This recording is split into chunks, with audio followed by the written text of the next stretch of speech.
Hey everybody, welcome to the Promethean Tides podcast. This week, I guess it's going to be a little bit different. Usually it's just been myself and Breaker, but we have, I guess, a whole group of people here this evening. Of course, Breaker and I are kind of Discord veterans. We've been on the platform for years now. I think I got... started coming on in 2016, 2017. Breaker, how long have you been here? Around the same time frame, actually. Yeah, so this is where we come from. It's usually conversations are had between a group of people, and yeah. So I guess that we can showcase that on this evening's podcast. So. In the room, so I'm General. Hello. In the room we have Breaker. What's up? Oh, ching chang chong! You will talk about the Taiwan. No, we will not. We will not ever talk about Taiwan. That would be sinful. Parallax. I don't think I've really met you before, but how are you doing? Doing all right. Excellent. Forward to it. And we have Iron Bastard. We've actually had quite a few conversations previously. And how are you doing? Assalamu alaikum. I am doing quite well, my brother. Yes. Well, I think there might be some Goyams in here, so we'll see how that goes. But all right. So just to start out with. CNN had a streaming app, and it was CNN Plus, and I guess that it died this month. I'm so sad by that. Oh no, I could have never seen that coming. I just don't know Such a what to do. travesty. It's like an existential crisis. I mean, I don't know how I'm going to live without Brian Stelter telling me what my opinion on Donald Trump and Elon Musk should be. So, Is there any hope for Chris Wallace? who? Is there another propaganda outfit that he can go work for? Well, there's MSNBC, but this was actually insane to me because CNN spent $300 million on this streaming service, and at the end of a month, they got 150,000 users. And I think they all paid about $6 each. So that means that per customer that they signed up, they spent $2,000. They spent $2,000 per customer and got $6 back. That's not a very good business investment. You don't say.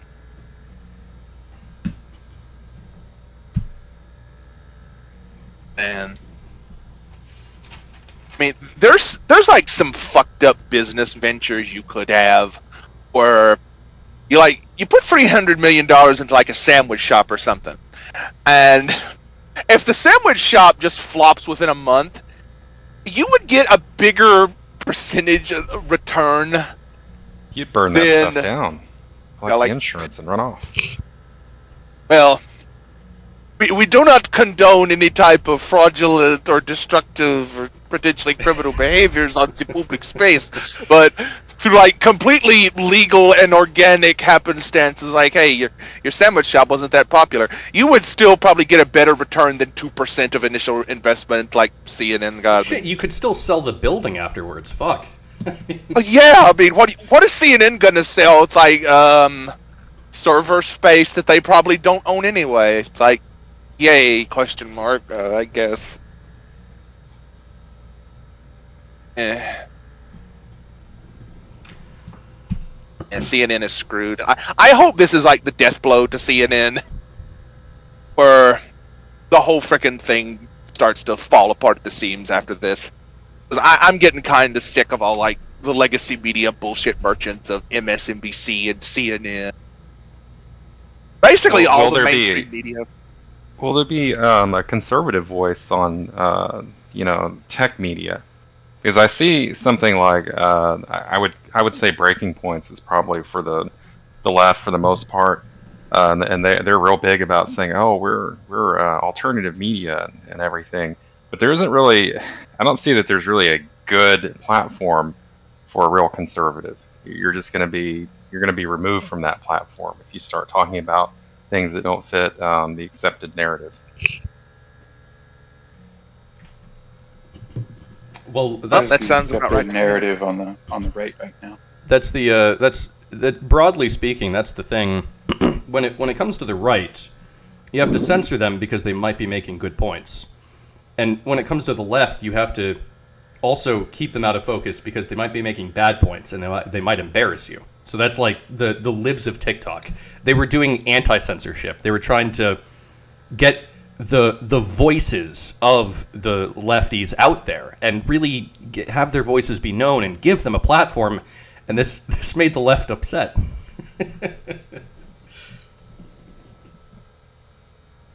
The funny thing about the left regarding this type of shit is, okay, so they need like this constant churning out of progressive talking points and reinforcement of their own sincerely held ideological biases all the freaking time. And they also need to know what the most current opinion is to update the NPC software occasionally. But then I don't know if they actually even believe that, because any like opposing voice from like a right-wing side, like even like tame right-wing stuff progressively more and more these days, is getting to the point where it's like, that is hate speech or bad speech. It is not allowed here. So you kind of have to think it's like they don't actually even believe in their own NPC update crap if it can be so easily shattered and destroyed by any type of right-wing or ideological opposition of any kind to their left-wing progressive orthodoxy. It's almost as though deep down they kind of know it's all lies. Yeah, it's a LARP. I mean, Because if they actually thought it was true, why be so concerned about all of these kooky right-wing talking points that are obviously not representative of reality, and you shouldn't worry about them at all because of how ridiculous they are? That's the attitude that you should have if you believed in the progressive NPC update software. so I think I might have a bit of insight into this because I was a socialist until the age of 20 or 21 or something, and I remember thinking to myself, I don't even want to listen to the right-wing talking points because they're bad and they're dangerous, and I know that there's some sort of like safety in the more left-wing talking points, and so I didn't even want to hear them out. I just wanted to stay within my own little bubble of socialism, I guess was my like emotional stance there. Maybe they're just, they're doing the same thing. It's I guess it's kind of a human sort of thing to do. Isn't like authoritarianism and bigotry, say in general, like an extension of our confirmation biases? Like at some point we're seeking narratives that fit our desired outcome or beliefs, and we focus on information that confirms our theory of self, say, and then when that gets out of hand, we start focusing on destroying narratives that are opposed to us rather than just, like hiding. So like they've been allowed through social media algorithms to like concentrate into echo rooms, but at the same time they've been forced to be exposed to more and more like threatening information at the same time, and so they're retaliating in a sense.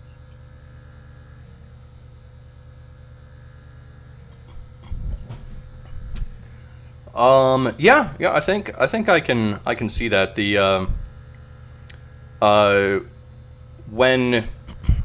When you have an ideology that you really don't want to question, you end up with dogma.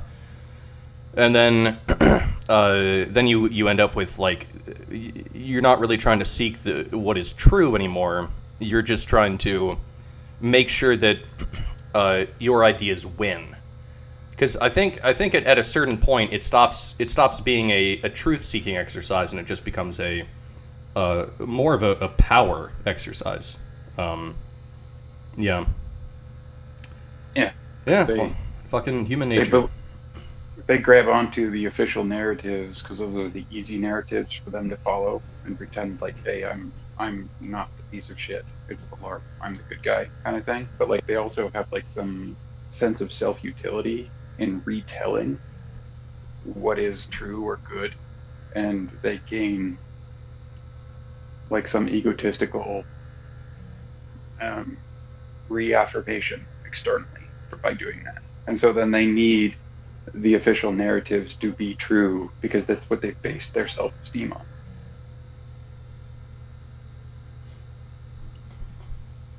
It's almost as though they're external validation-seeking machines, which is kind of an aspect of a more feminine mindset, if you think about it. Oh, you know what? That's super true. So I was listening to Tim Pool a couple nights ago, and I like Tim Pool. I think he's a pretty smart guy. He's been a little bit egotistical about the size of his show and how much revenue it's generating. I think he's been talking about that a little bit too much lately, kind of grating. But he had a guest on, and or I forget who it was. Someone said it on his show, but war is male political pathology, and whatever we're in now seems like it's the female political pathology.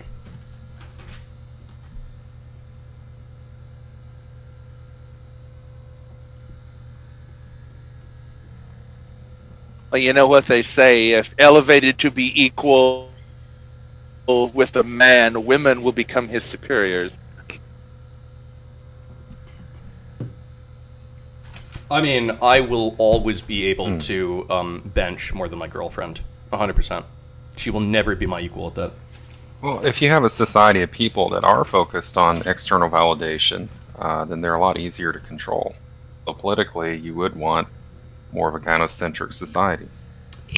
Yeah, actually, what we have is kind of a panopticon. The prison where all the prisoners are watching themselves. Yeah, it's like a digital panopticon.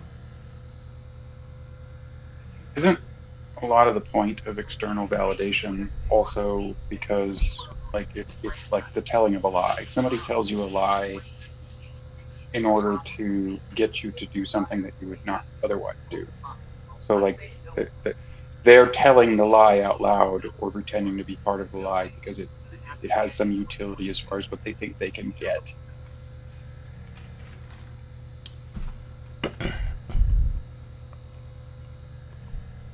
I mean, there's a lot of people that would be, I choose, maybe I'm incorrect here, but I kind of choose to think that the average person is more interested in finding out what is true rather than just manipulating ideas for purely pragmatic purposes. Like that seems a little bit like sociopathic, and maybe I'm incorrect, but I kind of feel like most people don't do that, at least not consciously. But It's semi-conscious, and it is sociopathic behavior actually, but the left does test higher on the sociopathic scale, and I'm not even right-wing or conservative. It's just what they are. Oh, snap. Wonder if Iron Beard, or the Iron Bastard rather, has anything to say about this. Oh, I missed the last part of that because I'm playing this game. But what was the question? We can move on. I'm sorry. Womp womp. I'm sorry. Okay. It's like authentic, unfiltered Discord, folks. You heard it here first. It's like Discord in a nutshell. This is what you get. Keep the content rolling. Yeah, they can't all be winners. No, this is good. This is well, it's closer to genuine Discord. I guess I will circle back to something Parallax was mentioning before, where it's like they have to all constantly be reinforcing the lie, as you put it. I have a bit of a different perspective on that, because to call it a lie would be to imply malice, and that they're all aware of even the implication of malice, and are just innately malicious in carrying this out, which I don't actually think. In most cases, that's probably not the case. Now, there are malicious actors and malicious liars out there that will seek to exploit this system for personal gain. I mean, you don't have to... This is not a quantum leap to think of who those might be. But I think it's more that they constantly have to reinforce their shared mythology. Because their mythology is not metaphysically instantiated. It's kind of like anti-metaphysics. It relies solely upon fallible mortal humans to keep renewing the shared mythology over and over and over. So they're constantly obsessed with enacting the rituals all the time, whereas in a more metaphysically grounded system, like Catholicism, for example, there's a time and a place for the rituals because the metaphysical instantiation is always there and eternal. Like, God's not going anywhere, but your progressive pipe dream might just float away in some ADHD, like an ADHD butterfly, but unless you constantly keep your hands around it all of the time, which, if you think about it, could eventually drive you crazy. Well, I mean, I guess if you were to look at a Marxist, they do have some sort of like grounding principles, and it's the works of Marx, right? So I mean, they're not. I mean, depending on which political ideology you're looking at, it can be somewhat grounded in some sort of more or less concrete mythos, right? I think he's saying, like, the real If you like the world mythos of realization starvation. Well, that's one way of looking at it. If I understand correctly, the collectivist authoritarian leftists will have zero dissension in their ranks. So that means you can't even question the narrative. They cannot allow that. So it's so absurd and so disconnected from reality. If anybody started questioning it, it would all fall apart, like a house of cards. And so they can't allow, free speech. They cannot allow you to question the science. They can't allow you to point out that science is literally that, just, questioning and repeating experiments and things like that. So, we've got Bunny Rabbit in VC. Hey, yes we do. Hey, Bunny Rabbit. Welcome to the podcast. We're live right now. So, how are you doing? Hey, I'm doing really great. I'm sorry I wasn't here. Oh, shit, your microphone is really low. Same issue as yesterday, Bunny Rabbit. Is it now? Let me try to fix that. Hold on. All right. It's the source. It's probably using like a webcam or some other device that has audio input. Discord is so horrible about how it manages audio. You literally sometimes have to select not the device that you want, or the opposite of what you want, for it to select what you actually want. Especially if you're using Windows, because Windows drivers they pipe shit through in a very bizarre, non-intuitive way, to where in Discord it'll look like one thing, but on the Windows side it's doing so much weird convoluted pipeline shit that it's actually not that thing that Discord has identified. It's this other thing that Windows is identifying, but sending through to make it look from Discord side like it's another thing, which is I see. a fucking mess. Is this any better? Hey, yeah, Perfect. That's a lot better. Awesome. Hey, Rabbit. hi. Yeah. Hello. So what is the current topic? I'm very curious. I think that Manufacturing reality. we were discussing how we're not always the biggest fans of the left. I think overall. Oh, well, I don't think you should be a fan of the left or the right in the current political climate. I'm not a fan of either. I'm not even a big fan of the center, to be honest, with how filled with them.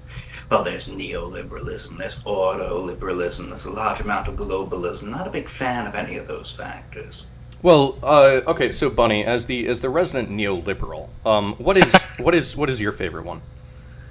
You know, it's very funny that you call me a neoliberal because it's very far from the case.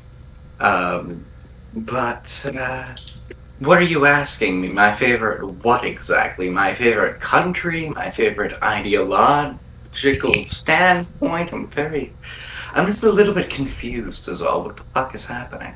Okay, I'm asking you three things. Number one, Right. favorite political ideology. Number two, favorite dead president.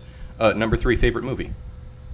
Oh, all right, shit. Well, favorite political ideology, well, I came up with my own, actually. I have a rather complex one. I call it ego libertarianism. Now, ego as in Freudian egoism, not Stirnerite business. Essentially, I believe in a form of small government, well-kept sort of libertarian government. I believe some amount of state is necessary, but there's a lot you can cut down on, and really we should be as focused on the people's liberties as we are their welfare. Now, as far as favorite dead president, that's United States, correct? Well, those are the ones that count. Yeah. I see. Well, I would kind of agree with you, to be frank. I can't think of a lot of countries with presidents that actually matter. But if I were to say my favorite dead president, I would probably have to put my favorite president... Ooh, boy, that's a tough one. It's easier to tell you my most despised. I can tell you who I think was the worst president. It's hard for me to say who was the best. I think the worst president was Nixon, because not only did he fucked up so spectacularly that everything is now called a gate because of Watergate. When you fuck up so spectacularly that it invents a new word, you're the worst president. You know, that's my opinion. I mean, you know, he, by no means do I think he was a good president, but I think I can think of a few worse ones. Probably, maybe like an FDR, a Lyndon B. Johnson, maybe a Carter. A Jimmy Carter. Yeah. Okay. Wait, is Carter dead? I think he might still be alive. I think FDR was a mixed bag. I would say that the worst presidents in history were probably Nixon and Reagan. Jefferson was terrible. Fuck Jefferson. What about I Biden? disagree. Oh yeah, I think Biden might be dead. It's actually because. Oh yeah, no, Biden. Okay, yes, bottom of the barrel. Actually, Biden might have beaten Nixon. Biden may beat Nixon, but I would say that there's just something whimsical about the story of how Nixon just managed to fuck up every step of the way. And finally, last question. What is your favorite movie and why is it Fight Club?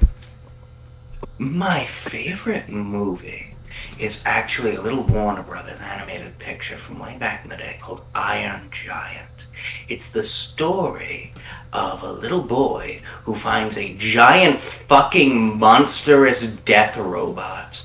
And then they're just friends and they chill and there's no like major fighting. The robot doesn't want, it's the story of a gun that doesn't want to be a gun. And that's a very interesting story. So, if that makes sense. Actually, if that makes any sense. Yeah, I think I think most people saw the Iron Giant when they were kids. It's a good film. But Yeah, I remember it. I think the message behind it too is incredibly powerful. I think it's a movie that I'll be showing to my own children as they grow up, and because I think it's a classic. I think it'll stand the test of time, and it's a shame it doesn't get as much recognition as some of the Disney classics. So, speaking of movies, though, did anyone this week happen to go to the theaters and see a movie called Everything Everywhere All at Once? Did anyone happen to see this? Oh no, I don't want to get COVID and go to the movie theaters. Oh But no, I shit! didn't see Seen that. I forgot. reviews of it. I forgot to ask everyone. We're all wearing masks here, right? I want to make sure that we're safe. Oh no. Yes. Okay, good. Do not fear. There will be no transmission of any viral particles through the thousands of miles of fiber optic cables that separate us because we're wearing masks. You never know what those droplets can do. You never know what the droplets are capable of. You have to watch out for them. They're everywhere. So Well, according to Papa Nurgle, they can fly, they can transcend time and space, and their behavior changes weekly. So you don't. They're so unpredictable. You don't know what they're going to do. They're like, very what indecisive. It's very true. They're very Yeah. indecisive. They can't make up their mind. Today they're doing this. The next day they're doing that. well, and as long as you're at a protest expressing the correct opinions, they can't harm you. So it's Exactly, because quite we interesting. all know that communism kills everything, including violence. And when you sit down at a restaurant, not so much when you're standing up, but when you sit down, it's like you're below the limit, specifically in a restaurant seat, is just right below the line of where it can affect you. Then you can take the mask off once you're seated.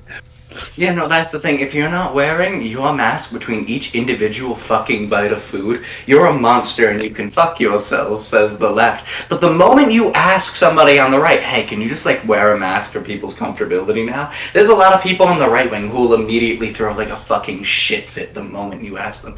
There has to be some level of social lenience on these matters, because if you're too hardline one way or the other, you just come off as a massive fucking cock, you know? What about leaving people the fuck alone? I don't. Exactly. Well, I mean, leaving people alone is great and all, but shouldn't I, as a private business owner, be able to say that, hey, I have a mask policy? See, that's what I think a lot of people forget, is that there's the autonomy of property and how we handle, you know, that sort of exchange in our society. It's all social contract. So you're advocating after all. civil rights, but for retards, I mean... Well, there you go. as a compromise to individual property rights. I think that when We it must comes accommodate those. No. I'm simply saying that we can have both. I'm saying if I owned a business or if I owned private property, should have the right to tell you to wear a mask. Just as much as the government shouldn't have the ability to tell you to wear a mask in public, nor should I, as long as, you know, you're not on my property. I think that's something that's very important. If a because I think- business- What if I? if a but business you're saying can- I can't do business with you Right. if I don't wear a mask. if a business can post No, on their I on their wouldn't if a put that business policy can in post on their front window, no shoots, no shirt, no shoes, no service. They can also include mask and addend that onto it, and it's completely acceptable as long as it's the private institution that's doing that. The issue is when the government comes in and they say all businesses must enact this policy. That's No, the problem. absolutely, I agree. I'm just saying that we should be very, very careful with the way that we structure our arguments, because we never want to give the impression that we are against the rights of the business owner. You have to understand that, you know, we have to consider, you know, someone's reign over their own property as a very, very real sort of factor when we use any rhetoric. You know, it can. An example of how rhetoric can be dangerous is, I mean, there have been many populist movements that have built all manner of things. Look how rhetoric being twisted, being changed, led to the rise of the Nazis and such like that. I guess what I'm saying is that though I understand your wording, what your intent is, we need to change the wording so that we can be much more careful to not, you know, offend any certain liberties. You know what I mean?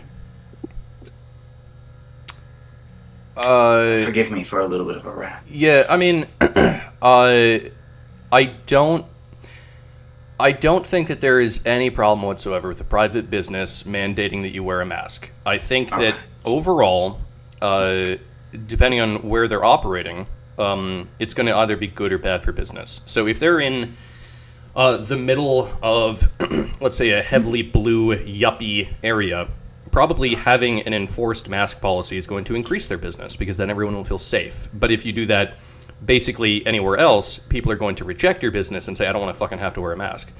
And that's fine. The free market can decide that in different economies. That's totally cool. No issue with that.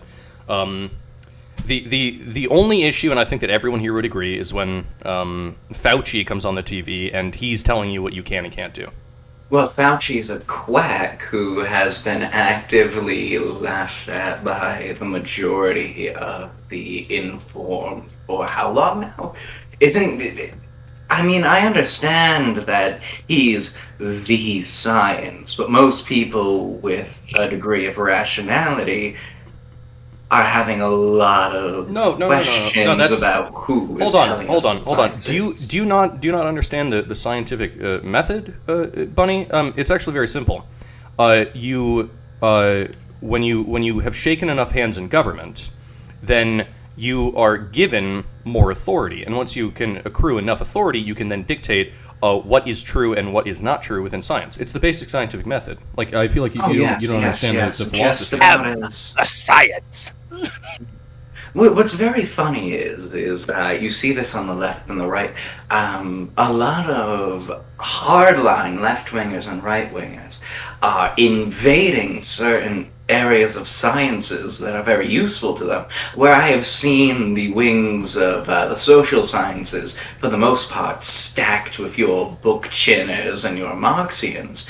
I mean, mostly, surprisingly, on the end of the, we'll say, Leninist run, which is very concerning. While you see hardline left-wingers in the social sciences, you've seen a lot of hardline right-wingers recently invading a lot of the practical sciences. And the question becomes, is the entirety of academia... Like economics?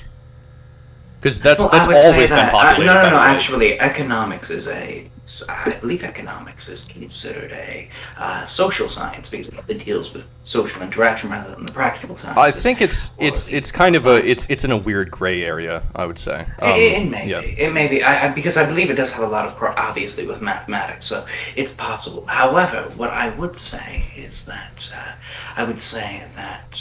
where the left positions sociology as their argument for the gender debate, they see it as, we want to push our narrative about what is and what isn't, so we'll use sociology as that tool. The right says, no, the biological sciences will be ours, but that's the thing.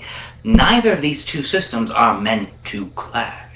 The entirety of the sciences, the ideal is we come to agree on things because we're just building up cumulative knowledge. If chemistry and physics disagrees on something, usually that means something's kind of fucking wrong, and that needs to be checked out.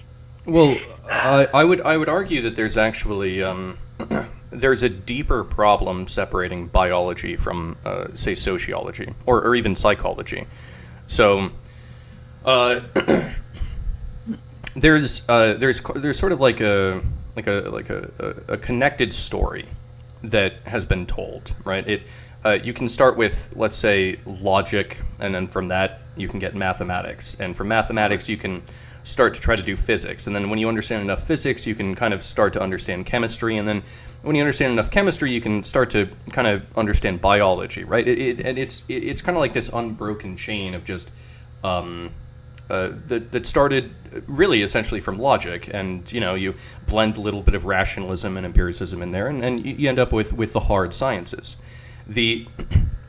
So as if you were doing biology, you wouldn't question the chemistry of whether water exists, right? You wouldn't do it. But when it comes to sociology, it seems as though there is a disconnect, because what are the axioms from biology that sociology is building off of? I can describe the... Well, actually, sociology doesn't necessarily build off of that, but it doesn't. That's the issue.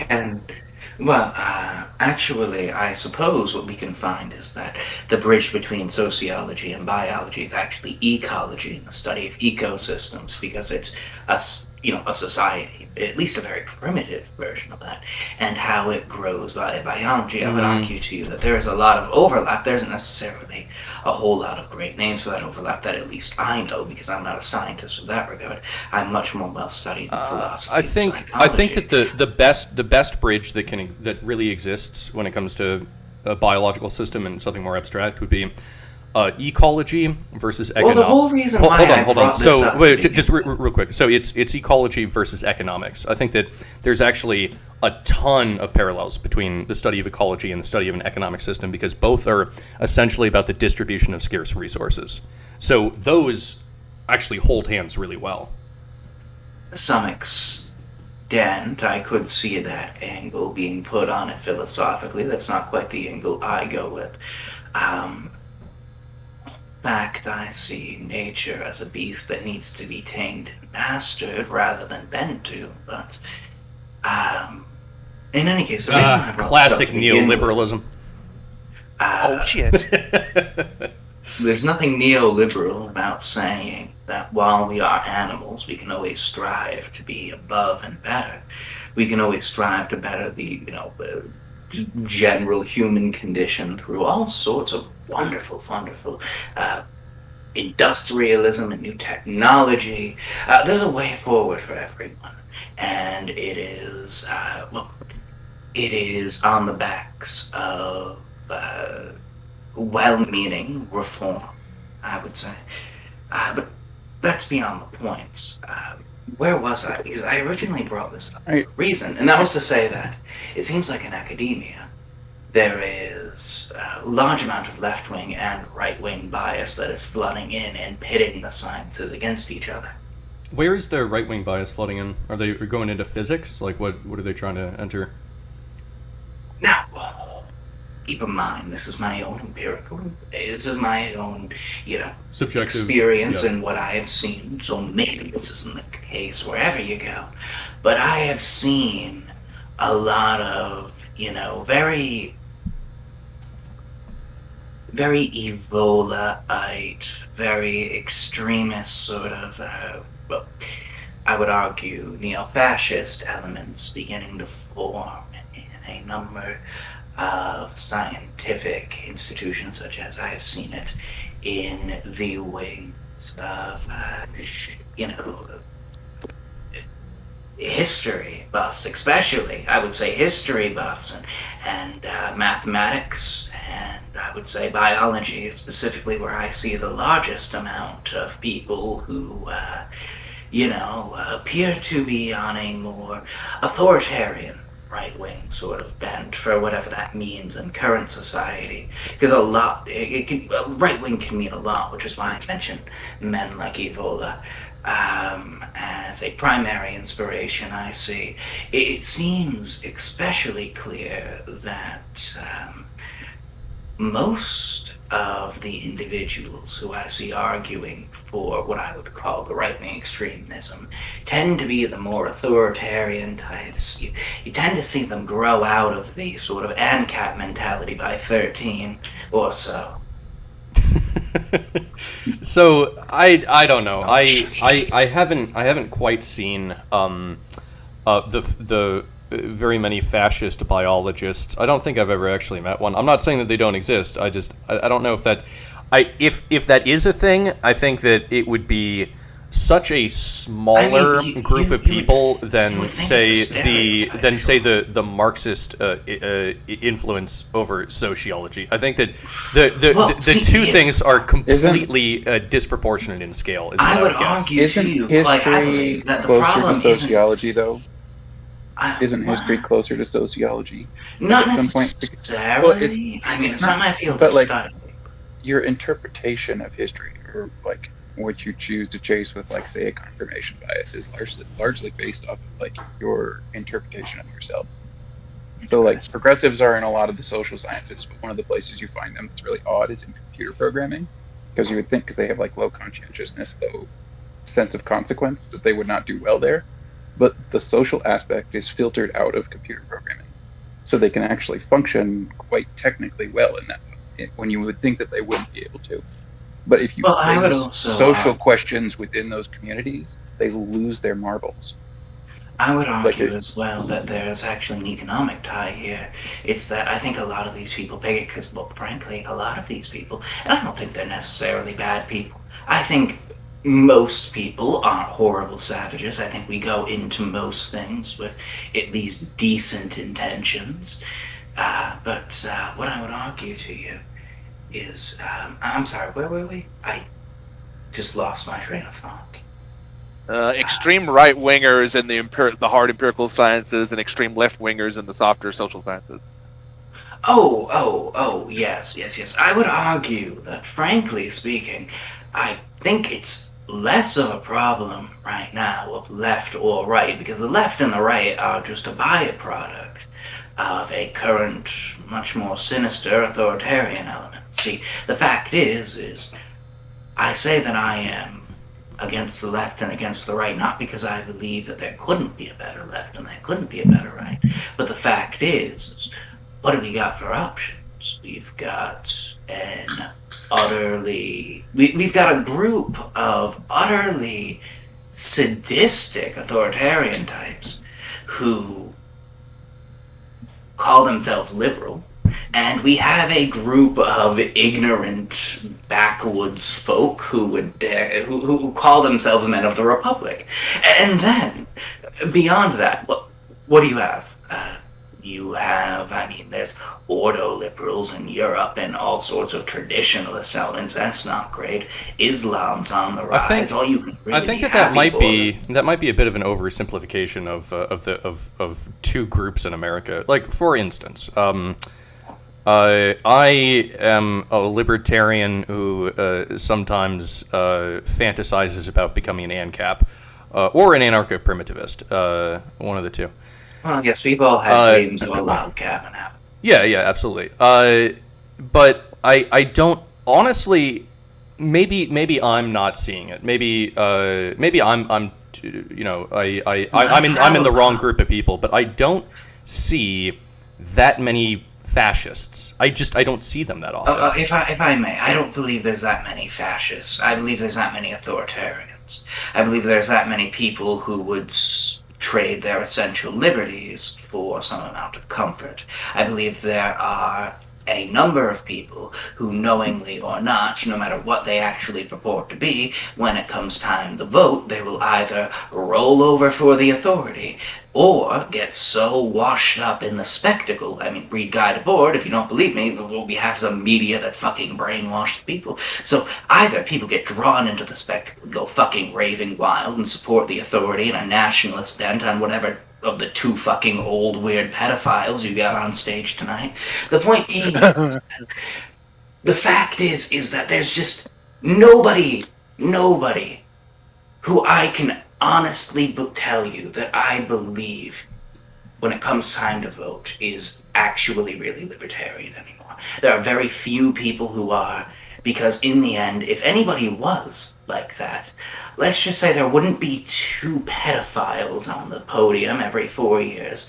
And look, I'm no conservative and I'm no reactionary. I just think it's tragic that we don't have any standards for the men that we allow to run our countries. I think it's a shame that people have become so dispassionate and so angry with politics that they'll go into schizoid rants rather than actually trying to solve the problem, because nobody has given care for their liberties or their welfare in a very, very long time. It's sad. It's disgusting. It's cruel that we live in a society that has harmed people so greatly that it's created anarchists amongst their ranks, and worse, has bred many to be nationalists. When you have a bunch of anarchists and nationalists, clashing against each other in a country because the center is so fattened and decadent and inefficient that it boggles the mind. What are we left with in the United States? What are we left with in the first world? Well, and is it any wonder a bunch of shit farmers in China are currently trying to beat our asses? We've made ourselves weak. We've made ourselves pitiful. And it's not because of multiculturalism. It's not because of anything else. And we let the economy go to shambles. And we spent so much time fighting each other on social issues that didn't matter and could have just been left to people's freedoms, that we didn't focus on the actual infrastructure, and it goddamn crumbled. It burned. The multiculturalism and the mass migration that is often complained about is actually a symptom of a larger problem, and that is that the empire is crumbling, and more or less the government, as it exists right now, is a gigantic Ponzi scheme, and the people in charge are doing their best to keep it from crumbling. And so one solution that they've come up with is, well, let's just import people in to keep the economy growing. It's not working fantastically, and it's probably causing more problems than it's helping. But yeah, you can see it. It's the crumbling of a system. It's happening right before our eyes. It's terrible. It truly is. Or maybe awful. it's good because here's the thing, man. Forest fires are not inherently evil. In fact, forest fires can be productive. They are necessary on the West Coast. I know, I understand. So I know what you're saying. You're making the metaphorical. I don't know. The point being is you are. I believe it's alluding. You are alluding to the idea that the burning of the fall of any nation is completely natural, and I agree. Nations have a lifespan, and they are doomed to fall, and it is important that they do. I'm saying it sucks for people like me. Now, I have my own economic plans for, where I'd like to be in the future and what I'd like to do.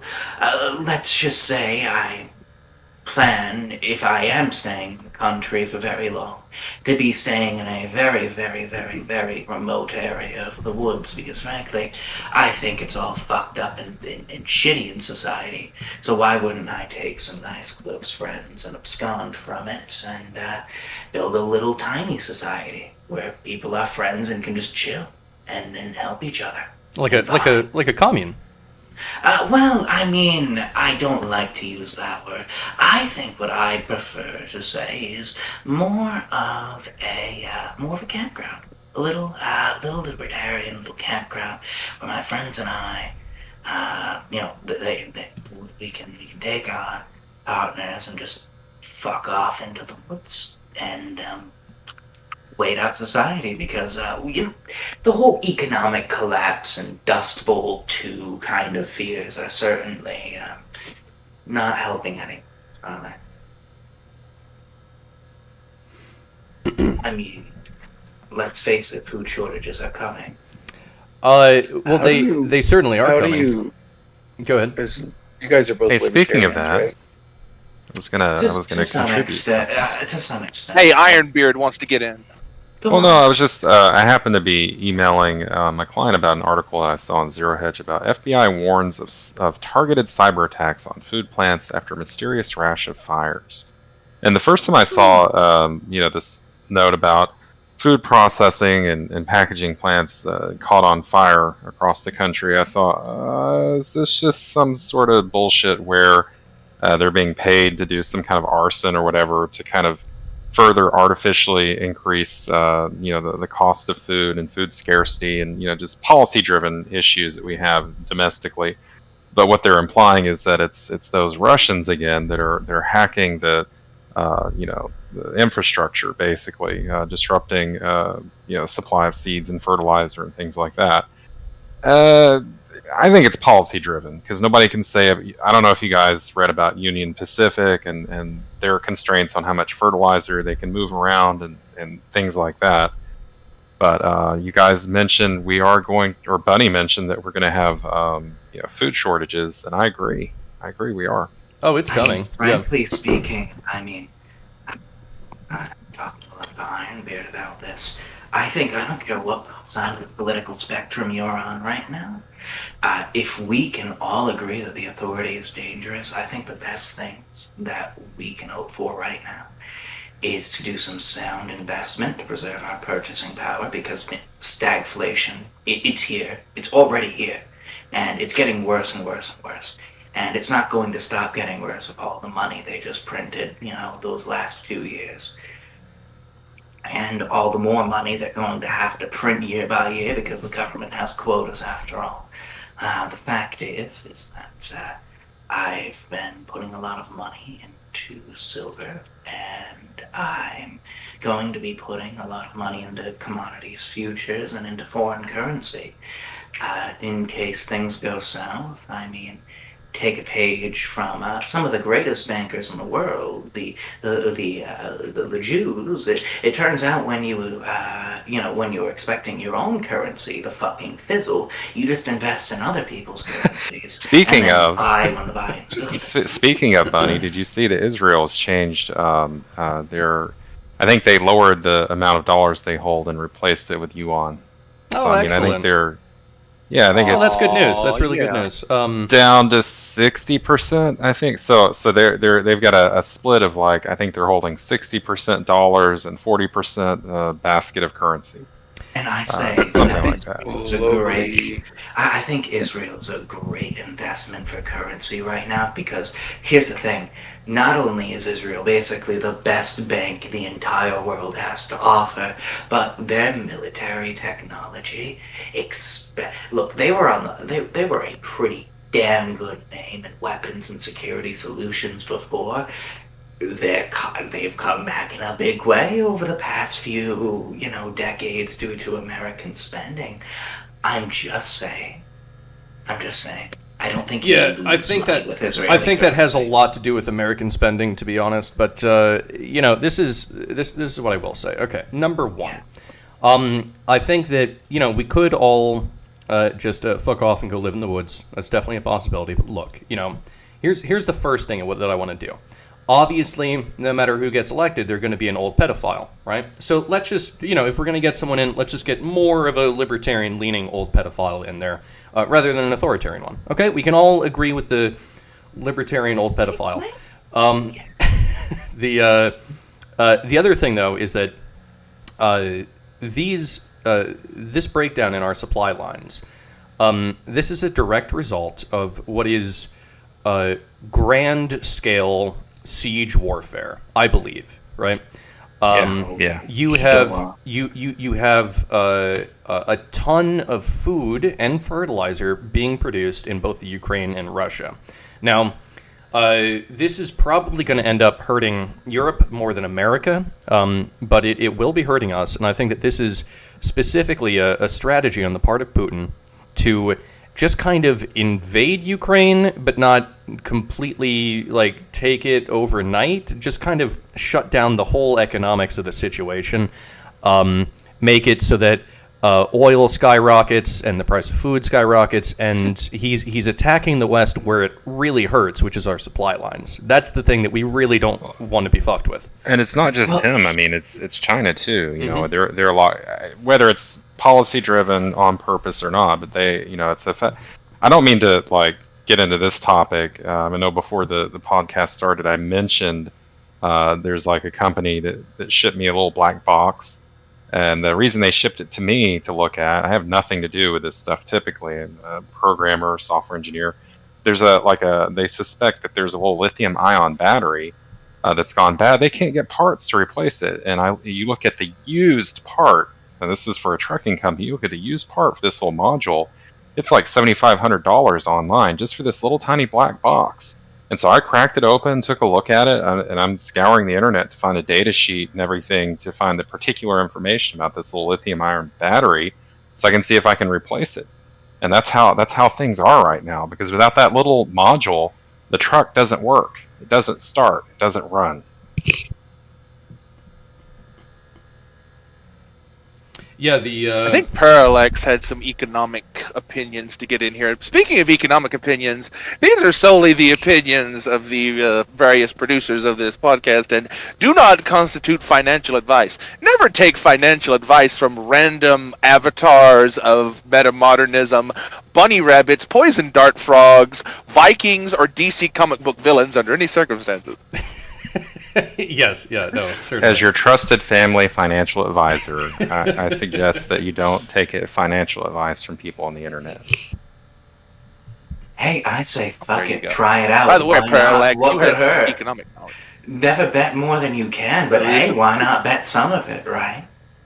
That's my opinion. That's merely your opinion. Personal opinions do not constitute My personal sound opinion financial is if you want to make a fuck ton of money, it would be my opinion to invest currently in rubles, Israeli currency, and honestly, you should be looking at what those Norwegians are doing. Krone could get really big. I'm just saying, take a look at it. Okay. Financial advice. By the way, Parallax, you had something to contribute on the economic front. I was going to ask the Libertarians, because Bunny Rabbit made two short, close together comments about liberty and then over decades. And he indicated that society was over decadent and whatnot, but then how does he reconcile that with his preference for liberty? Or how does he define liberty?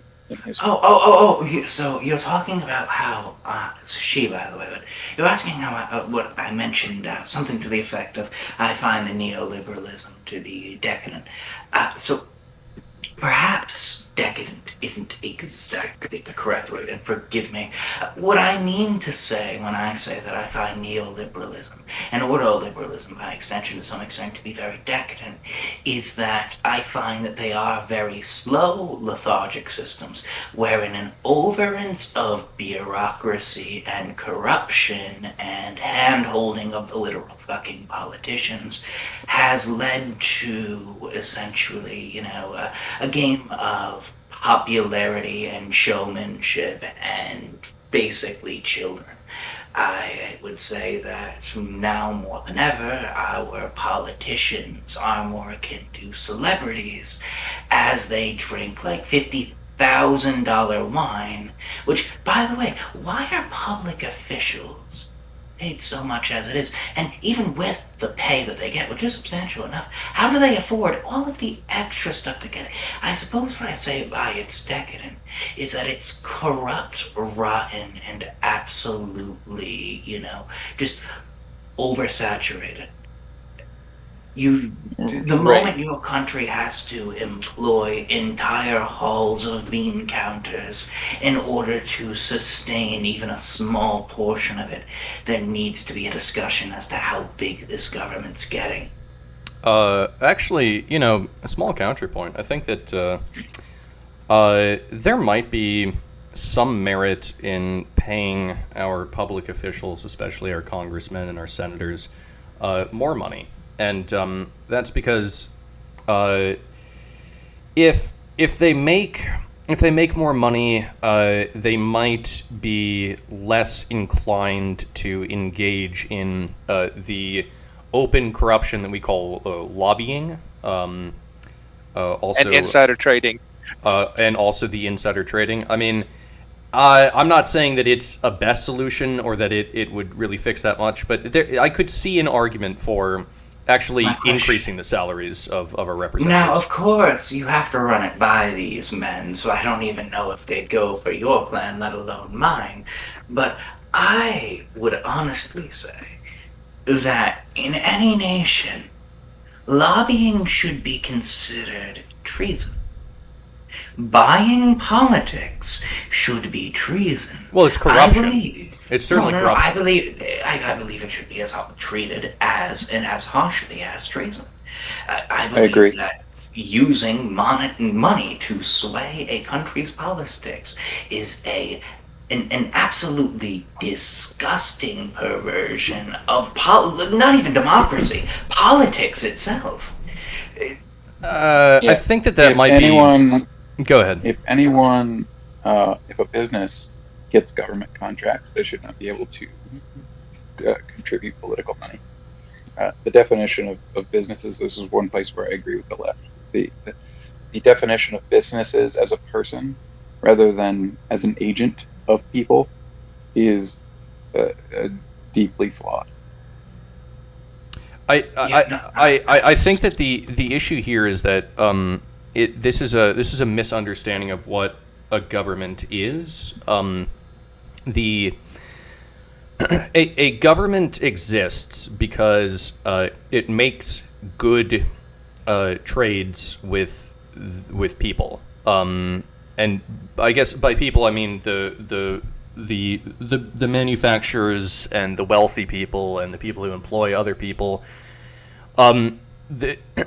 That's how the government maintains its authority, its sovereignty, its power, its monopoly on violence. It has to do all of this through shaking hands with people. You will never ever be able to get business out of government. I think the only thing that you can do is get government out of business. If I may. It doesn't mean it should be. What I would argue to you ultimately is that how I define government, how I define the state, is that all the government, all the state really is just whatever enforces social contract, right? See, human beings, in order to exist in any group together, which we tend to like to do, it tends to be very psychologically imperative for us as the type of animal we are. We are a very particular subset of apes that tends to be very into that sort of jazz. So the fact is that as we form our little enclaves, and our groups, we... Fuck, I lost the plot, forgive me. Where was I?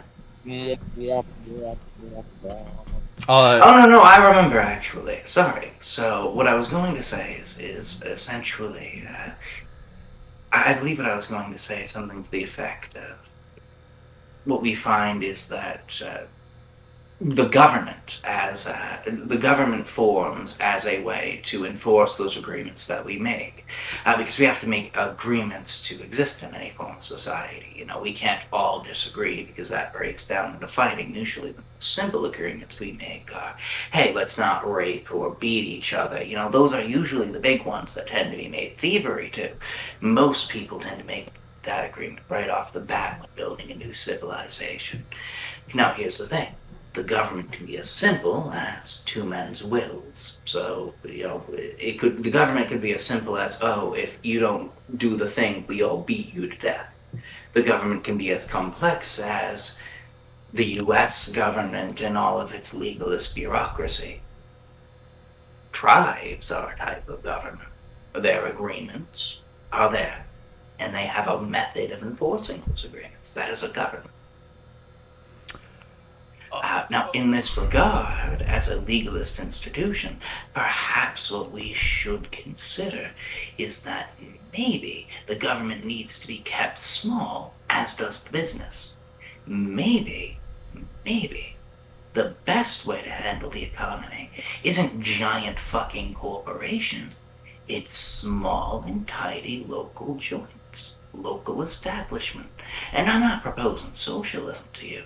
I'm just saying a small business economy could really, really be beneficial.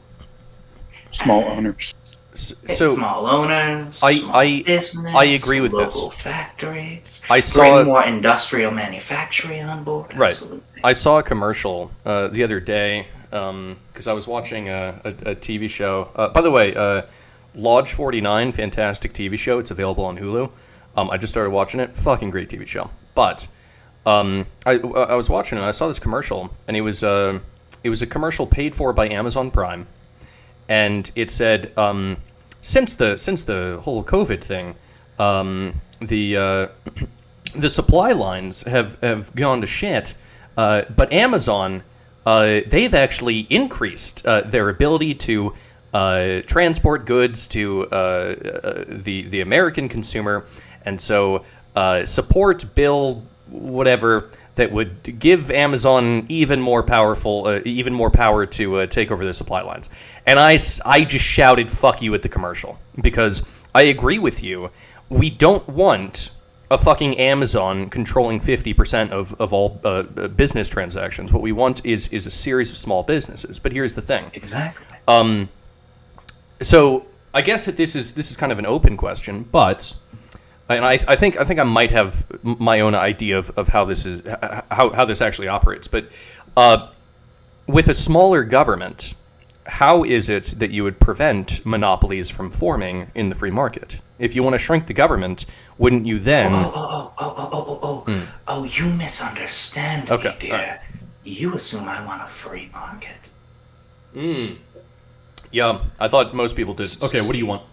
Now, I believe that a nice, well-regulated market is the way to go for a libertarian government.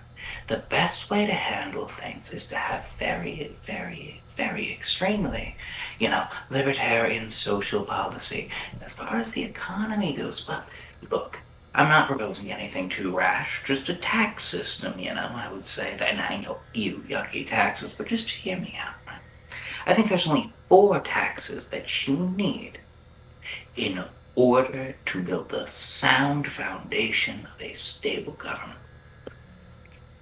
Would you like to hear about those, or should I just shut my face now, because I know I can ramble? Sure, what's the, let me guess, one of them is sales tax. No, nothing like that. Disgusting. Okay. I believe that's a horrible way to handle things. See, a lot of taxes on the individual tend to fall into this horrible situation, right? Where they disproportionately affect the poor, and on the one hand, and on the other hand, if they don't disproportionately affect the poor, or even if they do, they are negligible or incalculably minusculely affecting the rich based upon it's just not a great way to handle things. So I propose that a land value tax, modified a little bit, is one great way to handle things. So let's just say we come together and we say 1 square foot of land should be worth this amount of currency. Like all land, or is it... Georgism. Sounds like Georgism. Well, yes. The land value tax is an essential part of Georgism, so you may be familiar with it from that, because he was one of the guys who proposed this sort of situation. Essentially, what it was, a land value tax structured in such a way where you pay essentially 2/3 of the value of the land that you're sitting on based upon, we'll say, square footage or square meter or whatever floats your fucking boat there. The point being is we decide 1 square area of land is worth this much, and that's the base unit, and then basically extendo from there, motherfucker. And you pay 2/3 of that a year. This, by the way, is the only tax that any normal, reasonable individual is going to be facing, right? So let's focus on the other 3, because these are more institutionally focused. The second tax you're going to need is an eco-tax, right? See, an eco-tax is basically just an environmental fine handled through the government. It's not that hard to grasp. It's just, hey, you did this amount of appraised, pollution and environmental damage. Either clean that shit up or pay the money. Let's in regards to that point, I'm just curious. So let's say that I'm a factory and I'm releasing a shit ton of CFCs, chlorofluorocarbons, into the atmosphere, and this is before we really have an idea of how much impact that this has to the ozone layer. Well, I mean, see, you can't just do that. Like, you can't do an across-the-board carbon tax because, number one, there are lots of things that are way more potent pollutants, and I mean, things that just have a tremendously larger ability to murder shit in the ecosystem over just releasing pure carbon. I mean, the actual a policy structure that you would need sounds Byzantine and insane. And then also it's up to the government. It's up to the government themselves to decide what is the most dangerous pollutants. And the government itself it doesn't have perfect knowledge, and it's not going to have a fair idea of what the worst pollutants are on a slider chart that determines how much you pay. Like, if I'm releasing CFCs, that's a hell of a lot worse than releasing CO2. Of course. You have to understand that while this is a necessary service, you can't reasonably expect that the government would be taking care of all of the nitty-gritty. I assure you that if we need... There are already services out there right now that do all sorts of chemical testing. Do you realize how easy it would be for us to take, any local chemist and ask them to go check for pollution levels, or, maybe, you're a crazy motherfucker, you have a gender reveal party, you burn down a stretch of forest. You know how easy it would be to take, your local lumber and be like, hey, can you appraise how much we just lost there? There's a lot of ways that we can determine the value of what is ecologically... You want to do a free market solution to taxation. Interesting. Now, mind you, if I may... hold on. Parallax hasn't spoken for a bit. Oh, Parallax, please. Yeah, so real quick on the Georgian land taxes, isn't that just another impediment to one of the most accessible forms of wealth for the poor, for building wealth, is to accumulate land and then use it as collateral later, and then you tax it? And the poor is not less likely to be able to make money with the land that they acquire, their home. No, actually. In fact, it kind of does quite the opposite, and I can explain how and why. All right.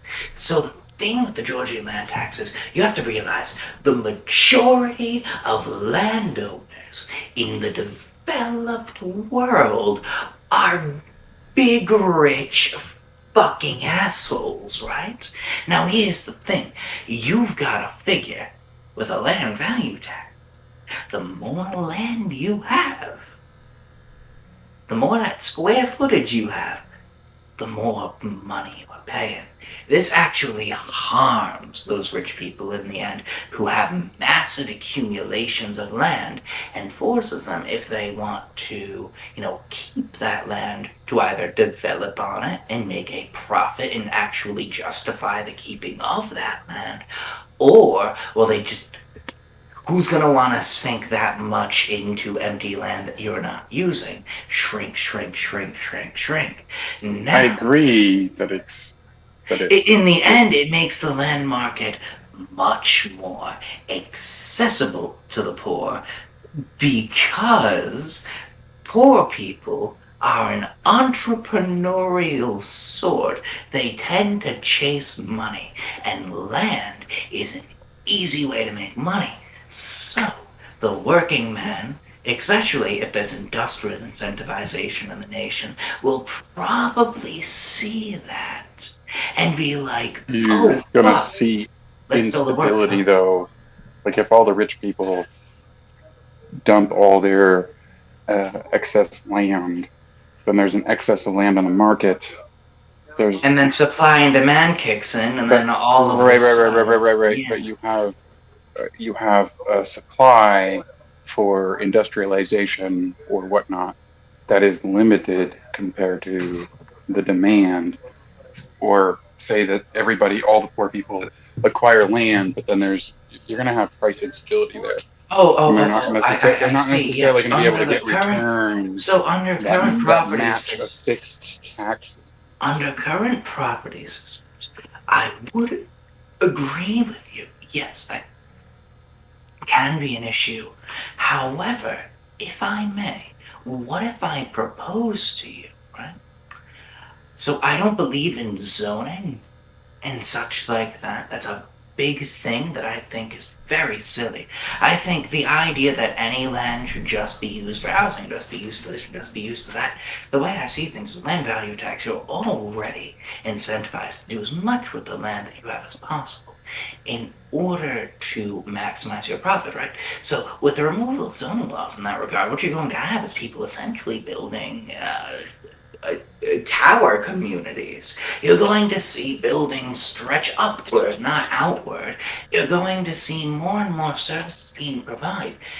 And if you play your cards right, you could be seeing micro-economies flourishing, especially if we're taking the wheels if we're taking our regulation off of small businesses and just structuring taxes and monetary policy and our regulations towards just limiting monopoly, because That's how we ended up with zoning laws.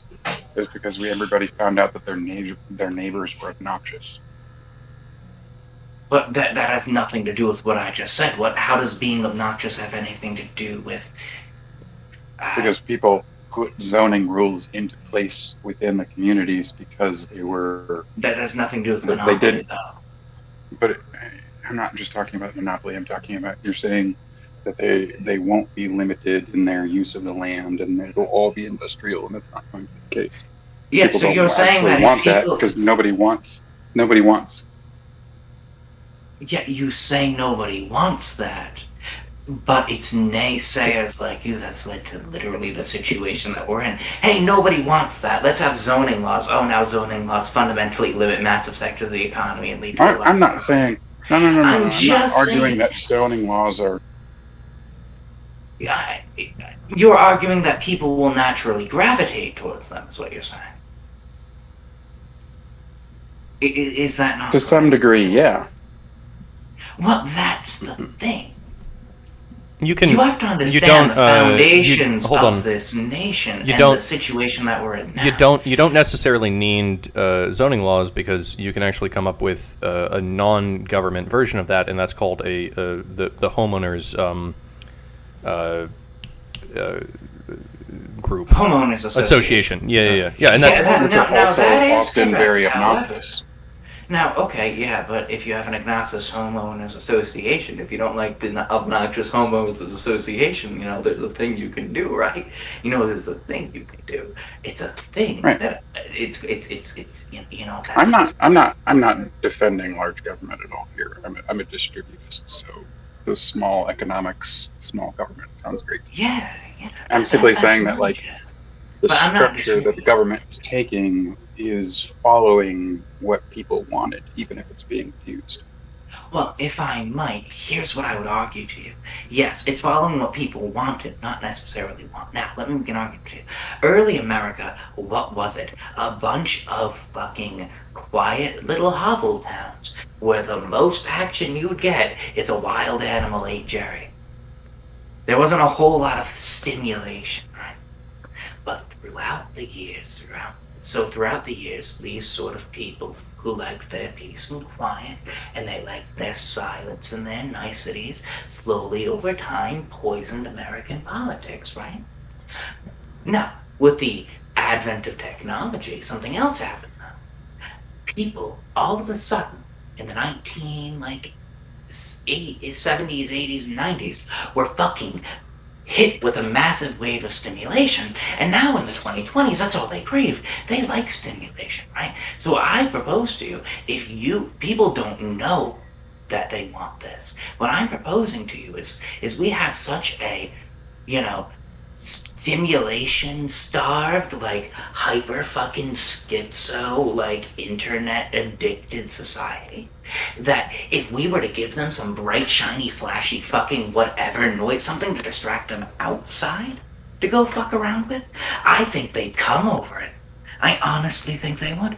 I think when it comes down to it, we should be considering the idea that people don't actually know what they want because we haven't really trusted them enough to give them the liberty to decide what they want. That people don't really know what they want because we haven't given them the welfare necessary to be healthy so that they can even begin to think about what they want. I think that okay, if you have not experienced something, you don't know that you necessarily want it, right? So I love playing video games, but before video games existed, I wouldn't have known that I wanted to do that, right? So if you live in North Korea, you don't know that you want food because you've never experienced it, right? But I think that Americans, they have a lot of access to the free market. They have a lot of choices that they're allowed to make. I think that most Americans overall know what they like. Are you telling me Right. that that the current American has a lot of choice? I would tell you that. Okay, so here's the problem. I think they with do. how the neoliberals You can choose do between market. McDonald's no, and no, Wendy's.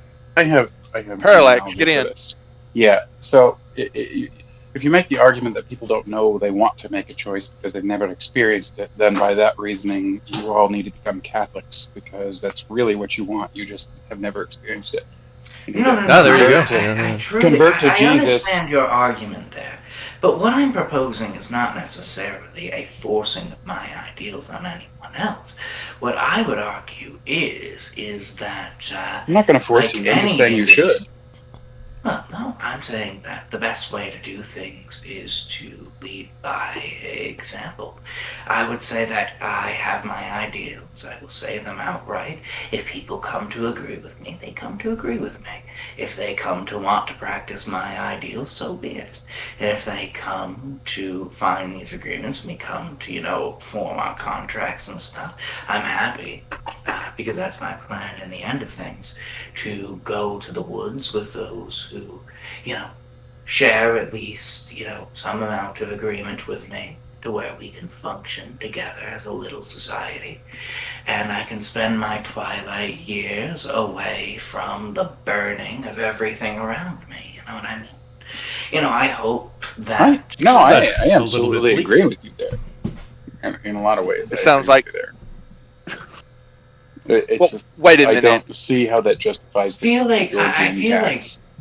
oh yes, by the way, so we have to get back to that because we're talking about the four taxes I proposed. Yes, basically a land value tax and an eco tax was what we discussed.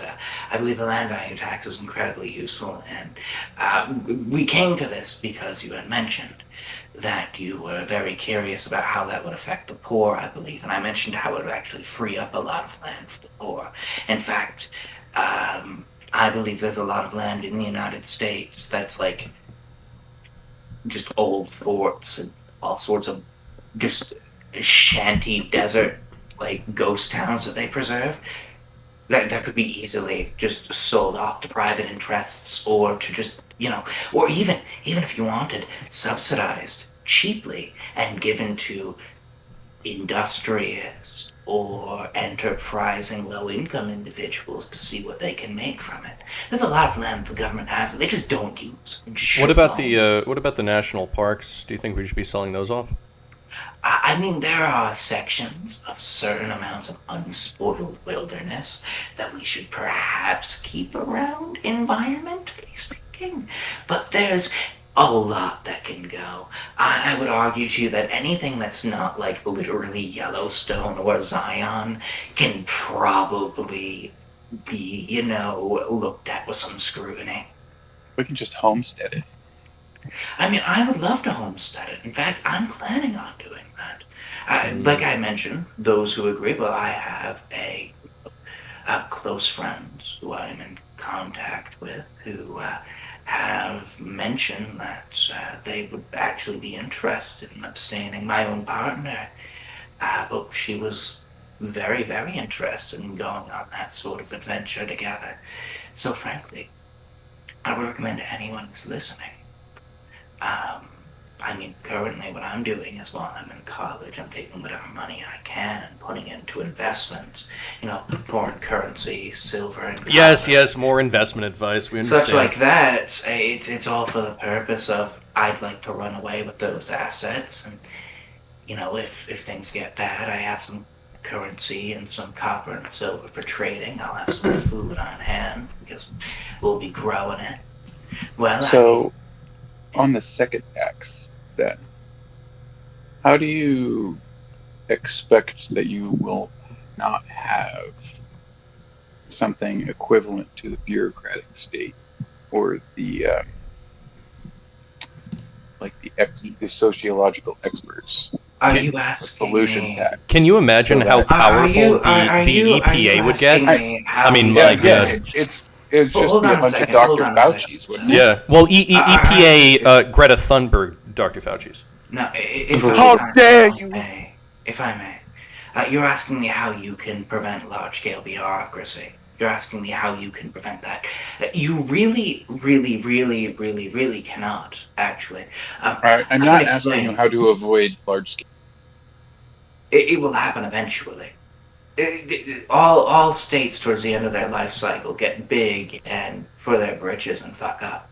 I can't promise you 600 years of stability.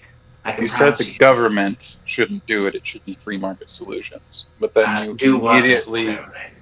But then you immediately Do what referred. is my question. The government, the free market solution should do what? If I remember correctly, you said that. I mean, yeah, there are some amount of things that free market should do. I would say, well, I don't believe in free market, actually. There are some amount of things that can be left to regulated business, is what I should say. There are some amount of services that can be left to business, because obviously you need a market. You can't just have hardline communism, that's absurd, and you can't have socialism either, because frankly, that doesn't work. There needs to be some amount of business. How do you determine who has the technical authority necessary for regulation? Oh, well, frankly speaking, I mean, generally that depends on the type of regulation. Now, mind you, there is no perfect system, but usually what we do is we would look at either the best performing institutions in terms of the reported quality of their service. I mean, we live in an age now where things like the video game crash, and I know I bring that up, but I think it's a great example of what you're talking about. They just can't happen anymore. In that we have such good degrees of knowing what consumers are confident in. If you have like any two brain cells to rub together and read a comment section, that frankly, I believe that. Well, I just. I don't understand what you're saying. To be honest, there. Okay, so What? explain to me where you got lost. I'm a little bit lost as well. All right. If if you're saying whoever performs the best, and say Monsanto is the best at selling grain seeds for planting, but that's because they've genetically modified them so that they don't reseed like fertile seeds. So you can't replant your own seeds anymore, and you're now dependent on them. And also, by the way, they destroy your neighbor's seeds so that you can't buy seeds from them. And like, so Monsanto does the best for selling seeds. Does that mean that Monsanto should regulate what is the best seed crops for us to plant? No. Mind you. I think you misunderstand. Now, I do. That's what I'm asking. I see. So now we have to get down to. I see what the misunderstanding is. No. So when I say that we're looking for like the best and brightest and such like that, I'm not talking about just taking private institutions. I mean, there are plenty of citizens who can be hired for this. I would argue to you that a government's major purposes, the institutions of the government, should serve to meet 3 parameters. A government seeks to A, uphold the liberty and human rights of the individual, 2, to essentially provide welfare as an economic institution, and 3, the third thing is to provide some degree of market regulation. And for this, individuals who are individuals. Is that what all governments do, or just some governments? No, this is what the government should do. You're saying the government. These are the 3 institutions. The oughts for the government. Yeah, this is the ought. Yes, this is what government ought to do. The government ought defend the rights of the individual, provide us some sort of welfare program, and what was the third one? The third one is just provide some degree of market regulation in terms of basic taxation, which, by the way, I haven't gotten to the other 2 taxes. Forgive me, that's where this all stemmed from. Okay, and the... what about, I don't know, defending its border, maintaining a military? Do you think that maybe that's like I believe that's part of upholding the liberties. I don't see why we're sending our boys to die in far-off deserts. If somebody tries to aggress on us from the shores, we just fucking glass them. You know, if an enemy ship or missile comes, shoot it the fuck down. That should be the military concern, is just, if somebody attacks us, fuck them up. Is that not the best way to handle military? Do you realize how little we're you not have making to that spend? argument, though. Yeah. Nobody's making that No, argument. I suppose. We're talking I'm about just- where is authority of experts derived from? authority And of you're saying it's experts not the usually state. derives You're from saying it's private. it's academia, but usually, and I but mean, why if would we're we trust talking- them? Because From that's the self-reinforcing. from the Well, academia, generally speaking, the when we're academia that talking is about funded by the government. academia, you're saying I hold on. You're saying that the authority of the government can be derived from academia, even though most funding of academia comes from the government, and you think that that's yes. acceptable. Not what if necessarily. I do believe there should be some amount of, in between that, and I can describe that if you like, because I If have there- a lot of opinions on that regard as I teach myself. Even if academia was not funded at all by government, if it Mhm. becomes the source of authority to say what is the correct, what is authorized, then it simply is going to be an institution that reinforces its authority against reality and what. Well, at some Then- point, you then have academia- to realize that any sane individual sees. So this came from the eco-tax. You have to imagine, though, when we get down to the practical level, in terms of practical implication, if I burn down a forest, you can clearly see I've burned down the forest. And there's got to be some, again, there is some amount of agreement that I have caused some damage. It's all about, well, I mean, I guess the economy has a lot to do with it. There's a lot of institutions that have to do with it. There has to be Well, we can calculations actually to use it. assess the damage that you've done to the land. We don't need Exactly. to Exactly. create that as a pollution tax. We can say Well, like, no, oh, I you didn't damaged say this a much pollution lumber, you tax, burned that's- down this. Yeah, but that's well, what it's an an eco-tax eco-tax. is. An eco-tax is just it's essentially a tax on any ecological damage to the land that is not being reasonably offset. You mean a Gomen law, like the I'm not Japanese exactly- Gomen laws? So, like could the you describe Japanese the have. Goldman laws? What is that? I'm not actually sure what the Goldman laws are. Please go on.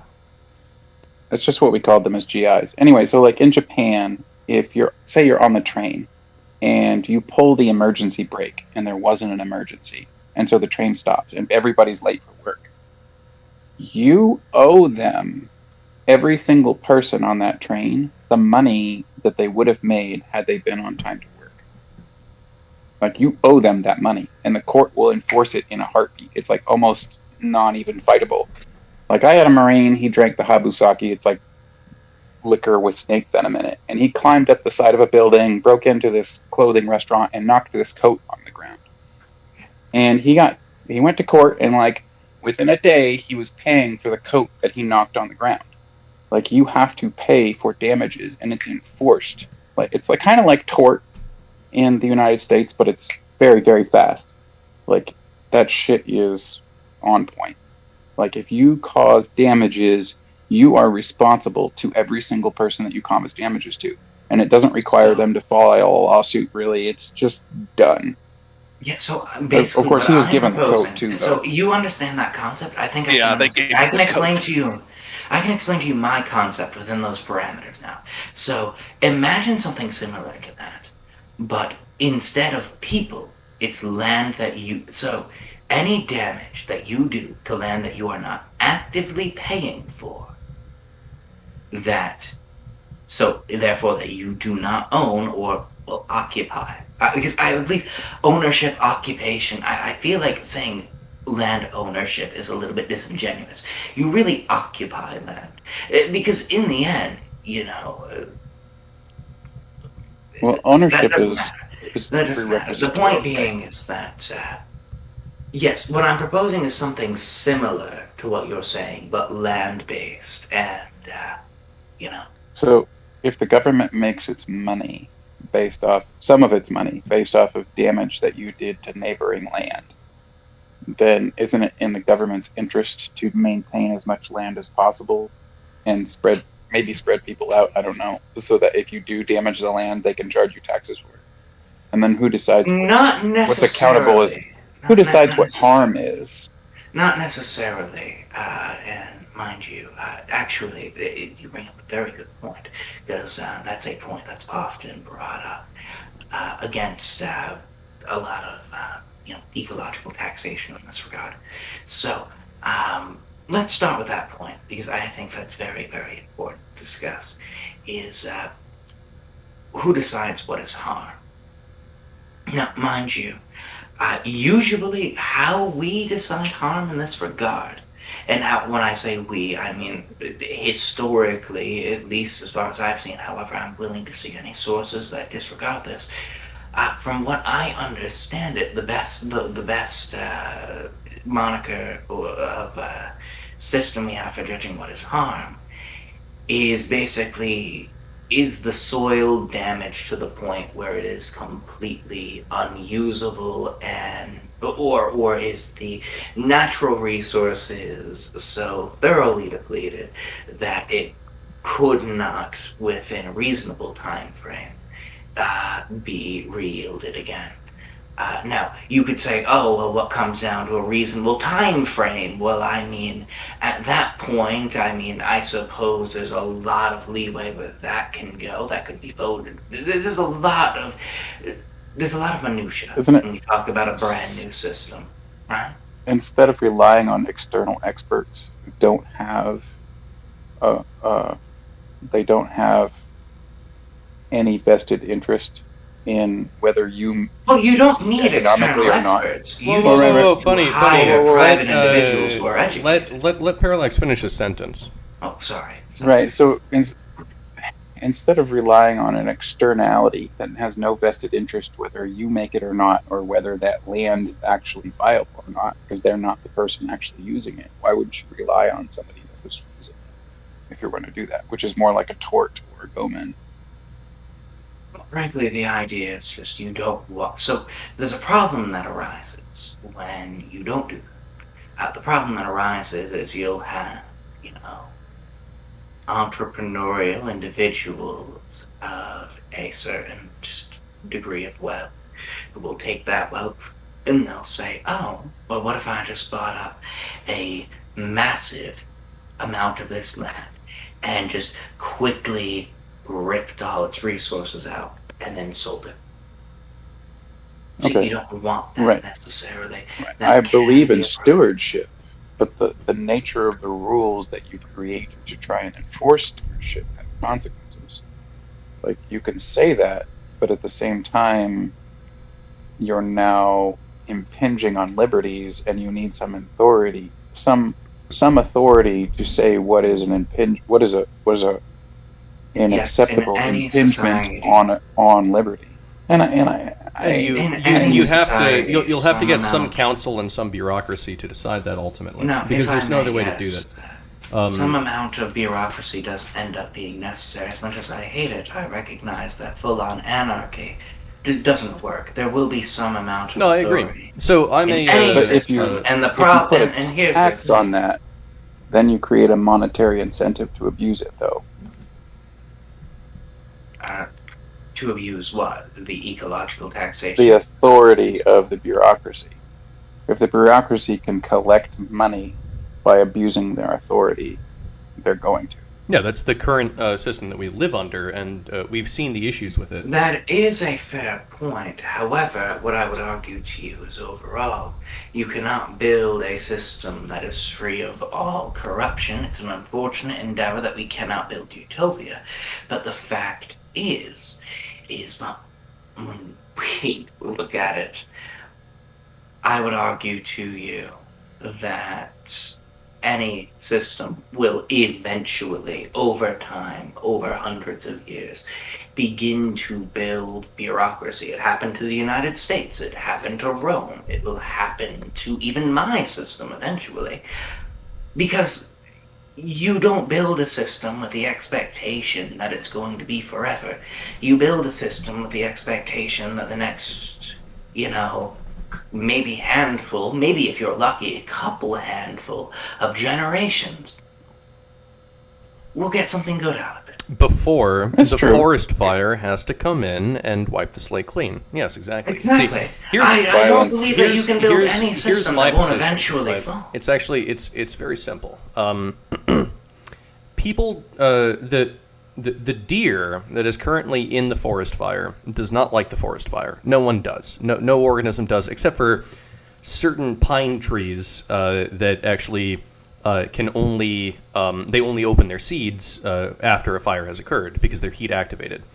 Otherwise, nothing likes the forest fire. But the alternative is that the California state government steps in and they prevent all forest fires from happening until all of the dead leaves and the rough builds up and builds up and builds up over many years. And then when a forest fire does inevitably occur, it's a massive inferno that burns down half the state instead of just a tiny little fire that is healthy. What I would propose to you, Mhm. what I would overall Yeah. propose to you is that essentially when we look at the cycles of, what you would call an inferno, I understand your inclination to say small fires. But small fires, well, they burn out quick, and that's the problem. No, I would argue to you that this... the big inferno. No, I don't like the big inferno, but the big inferno will happen. The big inferno is going to happen. It will happen. It's happening now. It will happen many times after now. Because a lot of people misunderstand human history. A lot of people assume human history is just an ever march of progress. They have this sort of silly utopian idea that it's always getting better. It's not. It's more like a zigzag. Because we have our dark ages, we have our depressions, our recessions, our fuck-ups. But after every fuck-up is a new age, a new renaissance, a new libertarian A new idea. epoch. What was the Renaissance besides a libertarian affront to the church and a recovery of the people? What was the Enlightenment besides a liberal, and this was when liberal actually meant something, liberal affront against the crown? Well, that and the Jacobins, and they turned into Marxists, and you know how that turns out. The point being is that I can't promise that things will be perfect forever. But I can give you a system that will make you happy. It'll make your kids happy. It'll make your grandkids feel alright. It might make your great-grandkids a little bit nervous. It might make your great-great-grandkids, a little uneasy. Your great-great-great-grandkids might, decide they want a new system. Well, I don't But know if I like your that's system. just how systems work. Yeah, this is what I think we're trying to understand is what, like, you're giving us these tax. Oh, well, every system starts with a tax Right, system. right. I'm not opposed to taxes at all, actually. So are you asking me to go what I up don't and understand is how you view the utility of these particular forms of tax. I see. Allow me to explain. So, because we only gone through the first two of the four taxes I propose to build a solid bedrock for any system. Very sorry. No, it's quite fine. Don't worry. Forgive me. I ramble a lot. I do a lot of teaching. I do a lot of lecturing. So I've also had a lot of wine tonight. I had a bunch of very successful deals recently. I've been taking Iron Bastard's advice on some investments, and they're actually already going pretty good, so I decided to celebrate. But where was I? Yes, I believe I was talking about the system, right? So I see the utility in a land value tax as a way to maximize the efficiency of land use and to prevent land monopoly. I see the efficiency of an eco tax as a way for us to prevent, people from basically massively exploiting our own nation for natural resources to essentially port them outwards. I suppose there are some amount of tariff measures you can take as well, but I see it as incredibly useful. Now, An eco-tax also, I suppose, helps market-wise, as we can see how surprisingly a lot of countries that have implemented it, it has led to a lot of really interesting technological sort of advancements for environmental friendliness that, would have otherwise maybe not been focused on overall. So I think it overall also provides an efficiency benefit to the economy to some extent. At least Could we consider an eco-tax to be like, if I'm extracting natural resources, then I pay a tax on that, or if I damage natural resources and the ability to extract resources, then I pay a tax on that? Yes, exactly. Okay, I see what you're saying. All right. But Perfect. by me doing literally anything in the environment, I am somehow affecting the economy, the environment. If I build a house, right, and I lay down an asphalt driveway, like there's some environmental impact on that. I consume water, I produce sewage, I consume electricity. I don't think that there's anything that you can really do that doesn't have an environmental impact. Sure. But anything you can do as an individual so you're talking about scale. Environmental impact Right. is probably pennies.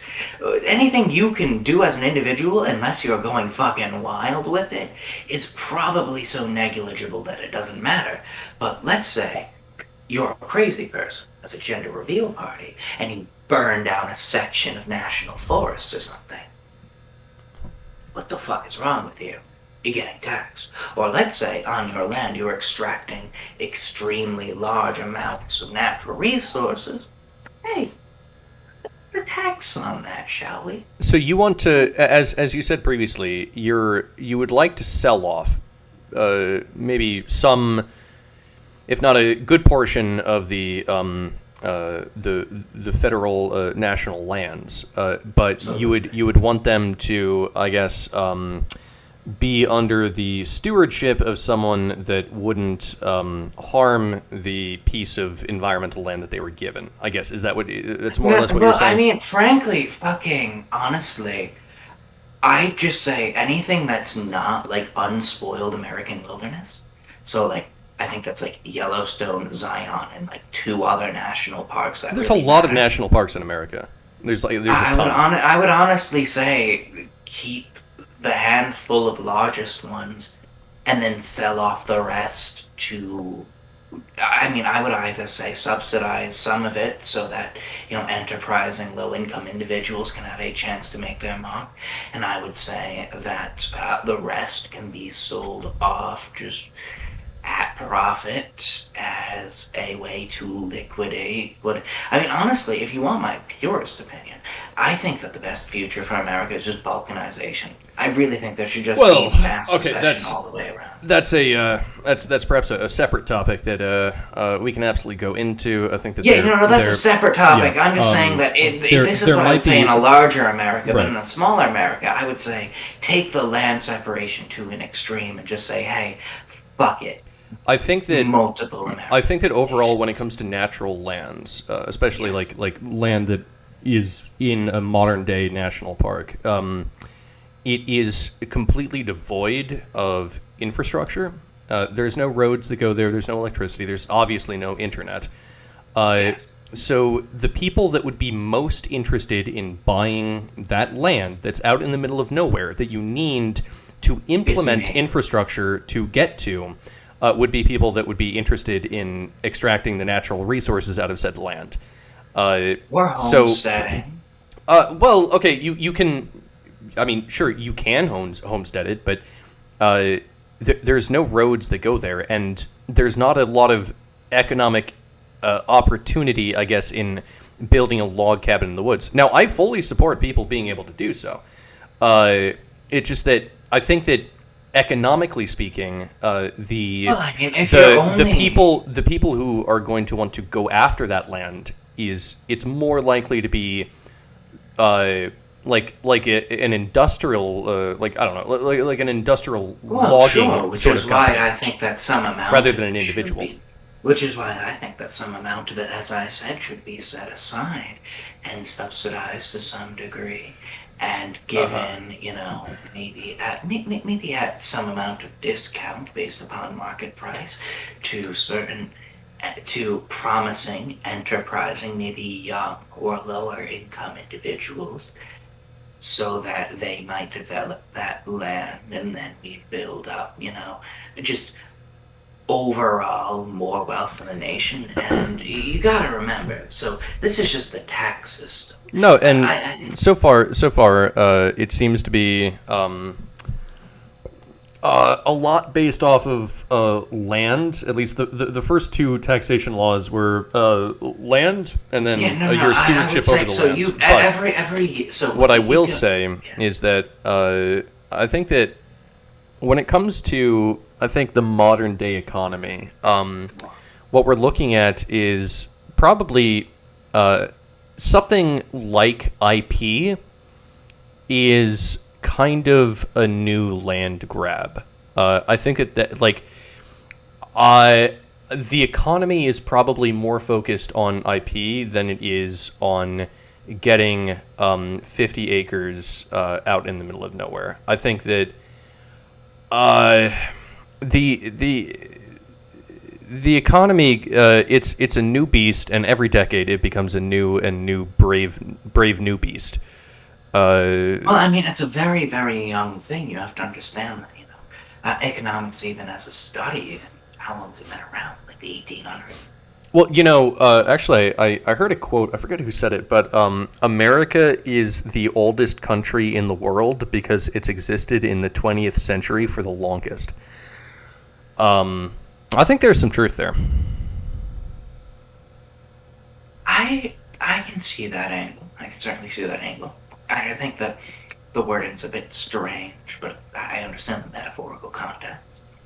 No, but the other two taxes I propose are death tax, which sounds morbid, but I think that. So if we charge people 2/3 of the value of the square footage that they're on for a land value tax, and an eco tax just based upon appraisal, I would argue to you that the next tax you would want is, just a. You don't think that might disincentivize people from, let's say, amassing at least medium fortunes and then giving them to their children? I mean, I think that actually, if we just it's the right of the parent to be able to, and I think this is actually fundamental to what part of what it is to be human and to procreate and to pass shit on to the next generation. I think that it is the right of the parent to accrue resources and make sure that those resources go to their children. I think that's to some extent. However, what I would argue to you is if we set a death tax, we'll say 50%, regardless of the value of the estate. 50%? Fuck. Hear me out. And you pump that money into just its own little account in the central public bank. You pump that into its own little account there. You let it accrue. Let's say we give it about 5 years to accumulate some funds, right? Distribute that as stimulus every 5 years, and now what you have is a system where everyone is economically profiting off of the, innovation of the last generation. Overall, wait a minute. That's not. That sounds suspiciously like socialism. I actually have a perspective on this, by the way. Bunny, do you believe that? Okay, two questions. Do you believe under your system that one, life insurance will exist, and two, non-taxable charitable donations will also exist? So do I believe that charities should be taxed is one of your questions, if I'm understanding correctly. Yes, and also life insurance. Life insurance. Well, frankly, I really don't know enough about life insurance to say, frankly, so I really can't give you much of an opinion on that. However, if you send me some reading, perhaps I can get back to you. As far as it goes, though, as far as non-taxable charities, I believe any,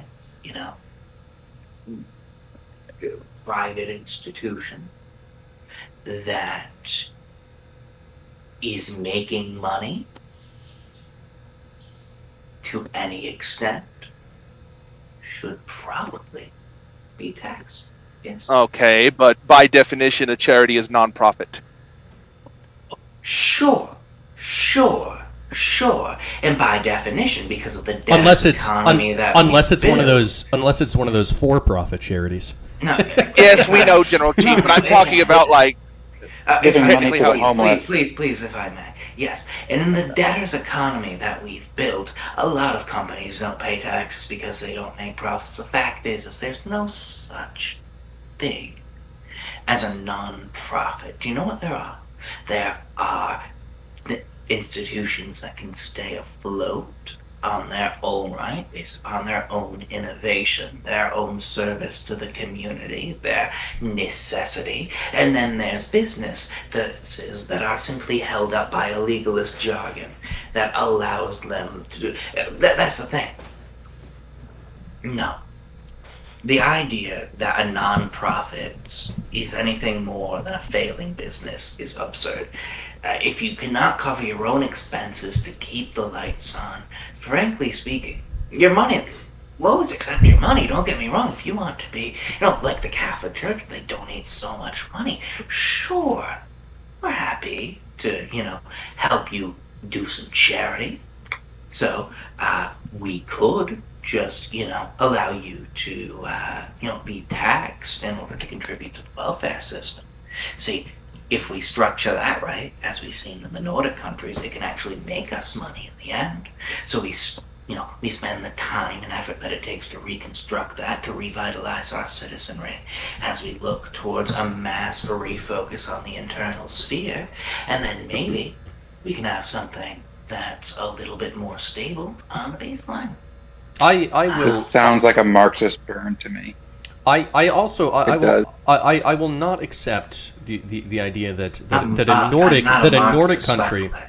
I will not accept the idea that a Nordic country like the beautiful Norway is actually operating on socialist principles. Okay, I am half Norwegian by blood, and I will say that most of their social welfare comes from the fact that they have massive fucking oil fields. They're a little bit like Alaska that way. Okay, I will not stand by and allow you to denigrate the good nation of Norway. My ancestors. Sure, no, don't get me wrong. That oil does. Norway is Keynesianism that sticks to the diet, basically.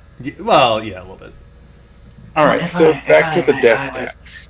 Well, certainly speaking, I would argue to you that by pumping that into, it's every 5-year stimulus, what you now end up getting is essentially, a system in which, enterprising individuals who actually have the brains to start enterprise will start it and will fill niches within their, community. And frankly, those who aren't and are good little consumers will continue to consume and keep the economy going. And both are pretty good. That's the thing. That's what you want. So why would we redistribute productive property from people? No, we're not distributing property. What? That is nothing to do with it. You're talking about wealth. You're talking about wealth. Yes. And wealth is not money. So, yes, I understand. Let me finish, please. Yes.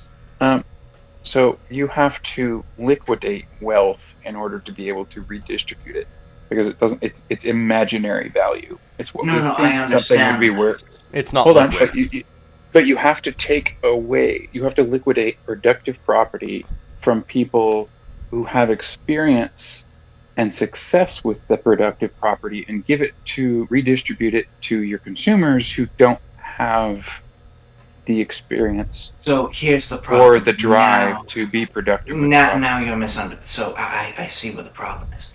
So no, you're talking about redistribution of land. That's not what I'm talking about. I'm talking about a death tax. 50% of the value of an estate would most usually mean. So remember how we mentioned the land tax earlier. So we have a basis for how we judge the value of land, which is by square footage. So essentially, what this would mean assets have to be liquidated.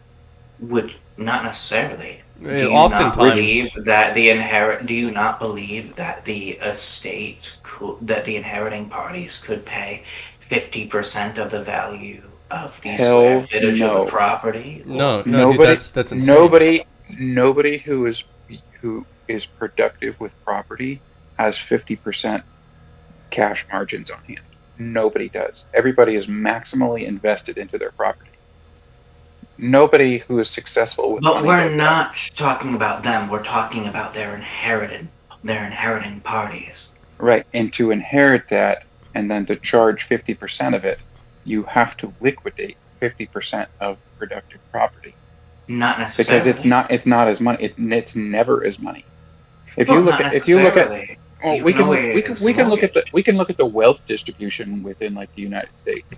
Like how many, what are the characteristics of like millionaires and whatnot? And like these are not people who live high on the hog. They save money and don't spend it frivolously, but they don't keep it as cash. They're constantly reinvesting it into productive uses. These people, at some regard, are invested in such ways that, there are assets that aren't just their land that they can liquidate, mind you. See, the problem is first of all, the reason why current land prices are so high is because of the property tax combined with a lot of land monopoly. The reason something has value, though, besides sentimental or personal use, is because it has even personal use. It has some productive use. So therefore, you have to liquidate productive property. So could 50% of it not be mortgaged? Oh my god. Okay. So because that's the problem. That's not necessarily. No, right, because then you have to pay interest rates on that, and you have no proof that people can actually survive that kind of debt. Especially in natural interest rates, which aren't centrally controlled, which are typically much higher. You're talking more like 8 to 15%, and you don't know that they make those profit margins on the property. If I might, I actually don't believe in interest either. I think interest is what builds a debtor's economy. And that overall why would I lend out money if I wasn't getting interest for it? Otherwise, it's I would never lend out money ever. That's actually not true. Why would I lend out money if I didn't get something for it? Well, actually, multiple reasons. Okay. Usually, it's for one of three reasons that we'll focus on, though I believe there's a multitude of reasons. One reason is that, I'm investing in this because I get some amount of benefit from it. So for an example, you lend out money because somebody comes to you and says, hey, I'm going to build a school that your children can go to, or I'm going to build a still that your cattle can drink from, or whatever the fuck have you. The point, you understand the notion. Okay. The second reason why you might lend out money is because for a barter reason. You might see whatever the leverage is for the trade, because obviously in a system like this, leverage would probably be a very common practice. You might see the value of the leverage and the potential of getting to keep that, hedging that against what you're actually lending out as just more valuable. So it could be a purely barter-motivated thing. The third reason that I'm going to propose to you, and I think it's one of the strongest reasons here that you might lend out money in this situation, is, well, purely charity. You may say, this project benefits the community, and that makes me happy. Okay. So of course I will lend money to something that benefits, people, maybe not just you, but people other than you. So you could have egotistical reasons for it. You could have, a monetary leverage. Let's say that you want to open up a deli. You want to open up a deli, maybe somewhere in a city where I exist, and I have money, right? Now, your deli is probably not going to directly benefit me. There's a lot of delis. It's not going to massively improve my life. I'm not trying to have leverage over anything, and I'm not trying to do charity. What I'm saying is that I have money, and I could put it into the stock market, or I could lend it to you so that you can do something economically constructive with it. So right? here's the thing. So I agree in that with case, in that case, and by the way, I think this is how most money is lent out. Yes, you maybe you can have like a community project where I lend you money to build a bridge, and then everyone gets to use the bridge. This but sort of system, there's a reason for interest to exist, because otherwise I'm not going to invest in people. I'll just invest in the market. In a system in which we remove that sort of that debtor's idea, and instead we have like no interest, here's what I would propose to you. I, as the person trying to sell to you, have to leverage things like, oh, well, you could be contractually obligated to 8% of the profits. Or maybe I say to you, oh, I will agree to, cut you in on this or this or that. It becomes much more barter-based. It becomes much more negotiable. She means not charging interest in the way that Muslims say not charging interest, which, like in the historical Christianity, would be called usury, not interest. So you can't prevent interest. You can't prevent interest between private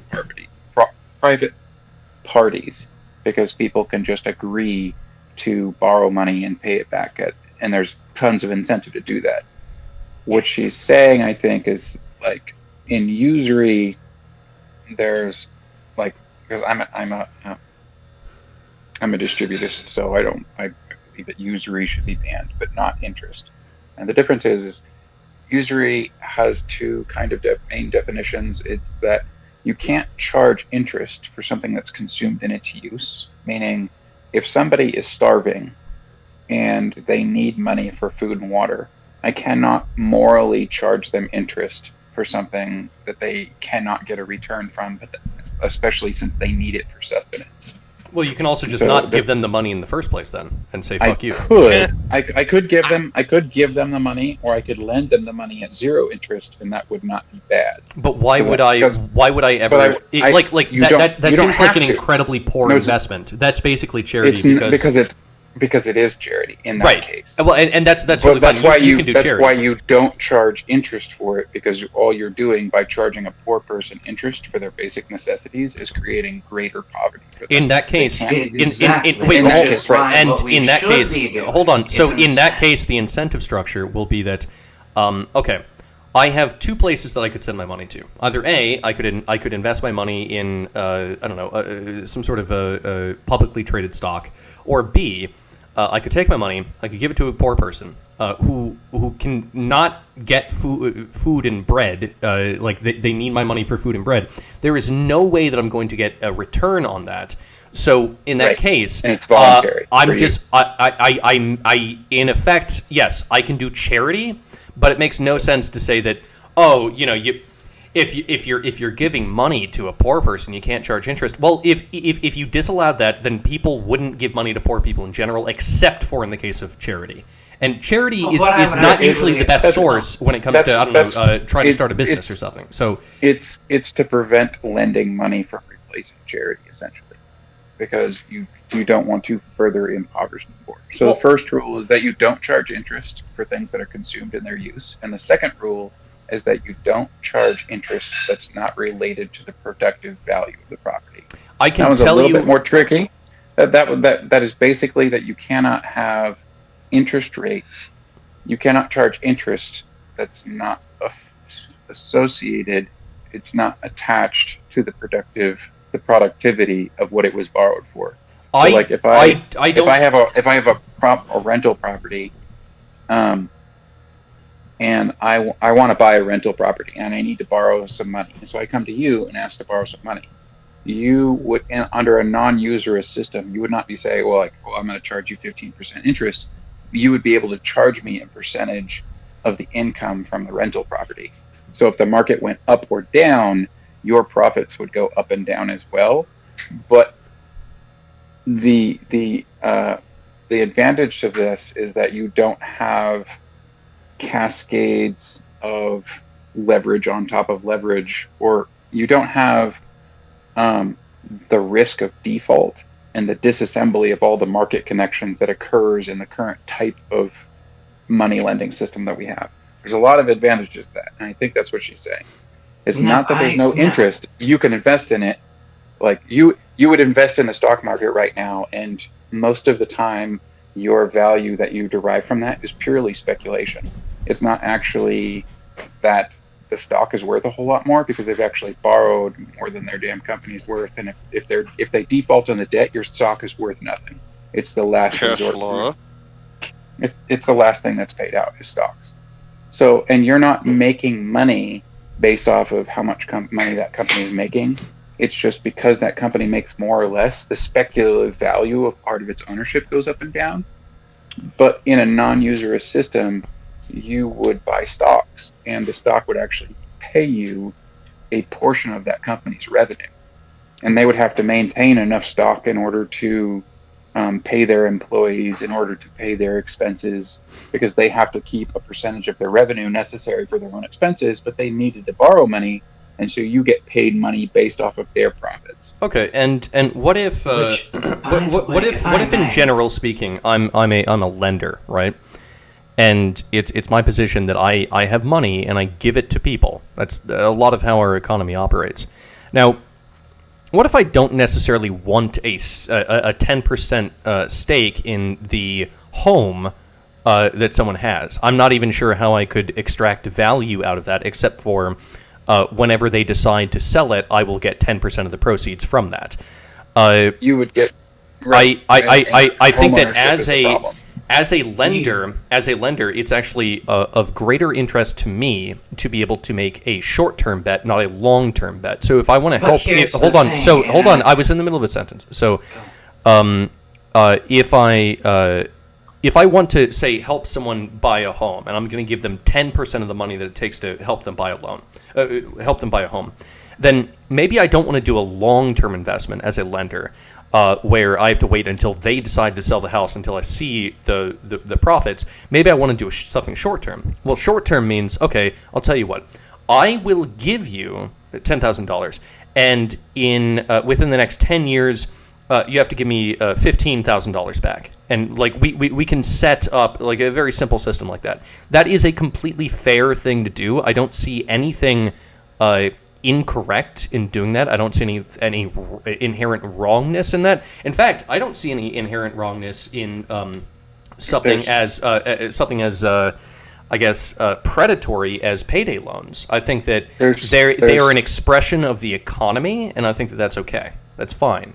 I wouldn't invest in a payday loan, but some people would, and that's all right. Maximize. There's two aspects to the home loan. So first of all, wait a minute. Go ahead, Breaker. Bunny has been trying to get in, so okay. I want Bunny to respond, and then Parallax, and then back to General Chief, in that order. Nobody step on anybody. Go, go, go. Alright, so, where was I? Yes, so, I want to say, Parallax, what you're describing, I did not know was a Muslim concept, but what you're describing is, yes, basically what I'm asking for, even though I came to it through other means. It appears that this is a concept that exists. So you called that, what did you call that? Usury. I will have to add that to my vocabulary then, because yes, what you are describing is essentially what I would propose, an elimination of, yes. Now, as far as it goes, I would argue to you, General Chief, that there are many different kinds of profit that can be made on land, on basically anything that you can lend somebody money for. And now, I want to argue to you about a point that you made. You said, well, why would I invest in 10% of somebody's house? And I think, you know what, General Chief? Under the current system, I can absolutely see how you would look around and say, yeah, that sounds like a dumb bet. But hear me out, remember that land value tax you mentioned? Well, think about that in conjunction with this, right? So, people's houses aren't just houses anymore. We see comments on the left, right, up, and down. They all agree. The land value tax really causes people to try to get the most economic efficiency they can out of their land. So, that house isn't just 10% of a house. Under this system, potentially you're looking at, it's not just 10% of a house, you're looking at 10% of a house and a diner, or a house and a small business, or a house and a factory providing small products. Now, you might be making less money. You might be essentially where you once were, looking at massive stocks. You could be looking at something more like a bond's return, but frankly speaking, maybe that's just better for the economy. Is if things stay small, and if that means, the rapid, Wall Street gets a little smaller too, then why not? There's still a lot of places to make money. You're just getting rid of the systems that actively disenfranchise and disbenefit basically everybody besides the uber elite. And when I say the uber elite, I don't mean Bezos, I don't mean, Musk. I mean the Rockefellers and and all of these old blood rich families. I guess what I'm trying to say is that when it comes down to it, there's a lot of problems that are solved on the micro level when we think about how they are applied on the macro, and that's why I think tax systems are so important, because most people don't realize how a tax system, when structured right around other policies, well, basically when you're building any system, you're building a building. It's all engineering. You got to make sure everything's intact, everything's structurally sound. Sorry, I've been rambling, and I don't know if I make any sense. I'm sort of gonna, basically just say that, like I said, if I were building a tax system, it would be an eco tax, a land value tax, a death tax, and I didn't even get into it. I would propose, it's a tax that I personally invented called a PBT, if you'd like to hear about that. But I will pass the baton now. Parallax.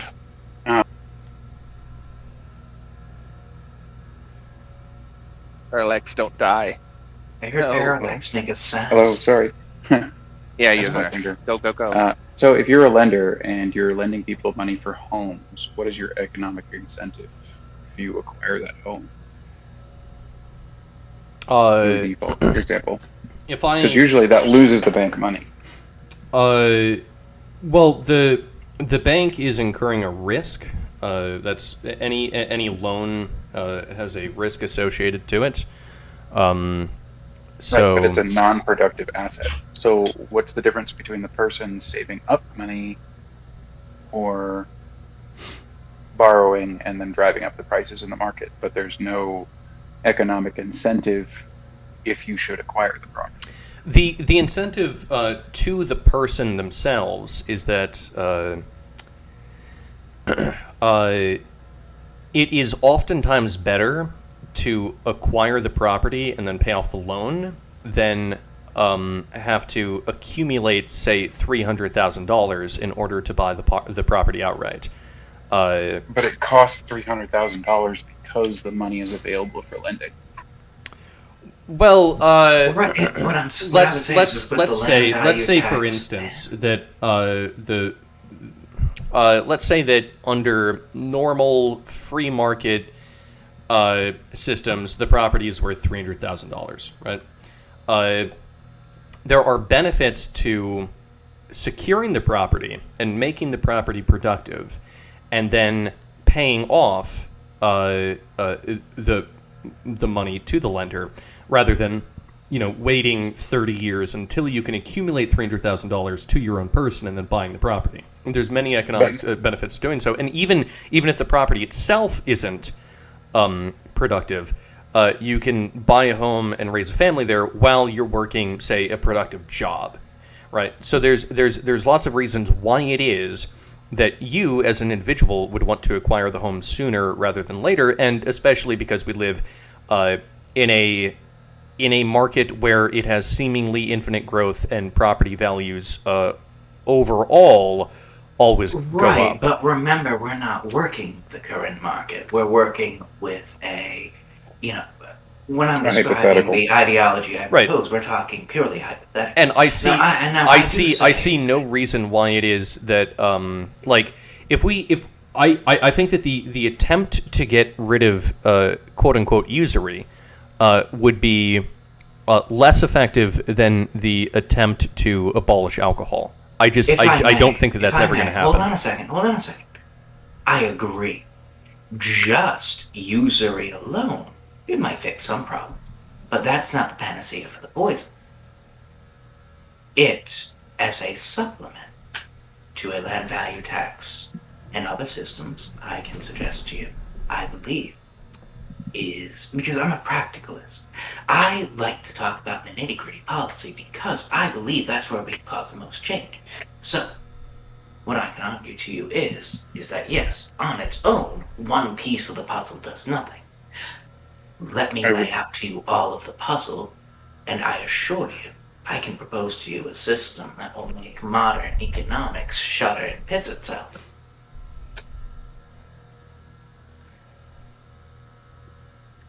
I spent nearly a decade studying politics, philosophy, sociology. And it's because in the end, I sought to create a system that would make the most sense for the most amount of time that it could. And now I can't promise you 10,000 years. I can't promise you anything more than a few or more generations of at least mild happiness. But isn't that better than what most nations do nowadays? No. Hear me out for a second. Because remember, we're only talking about economy. Right? I think that what you're saying is that, like, it would be like if I lived in North Korea and then you were like, hey, I got something better for you. What about Chinese communism? And I would go, that is better. All right, maybe your system is better, but I think that it has inherent flaws to it. No, of course, every system does. What I would argue for you is I can give you something better. I can't give you something that's perfect. I can't give you something that'll last forever. I can't sell you a dream because utopia doesn't exist. What I can sell you, what I can provide to you, what I believe I can lay out to you, is a system that at the very least will work well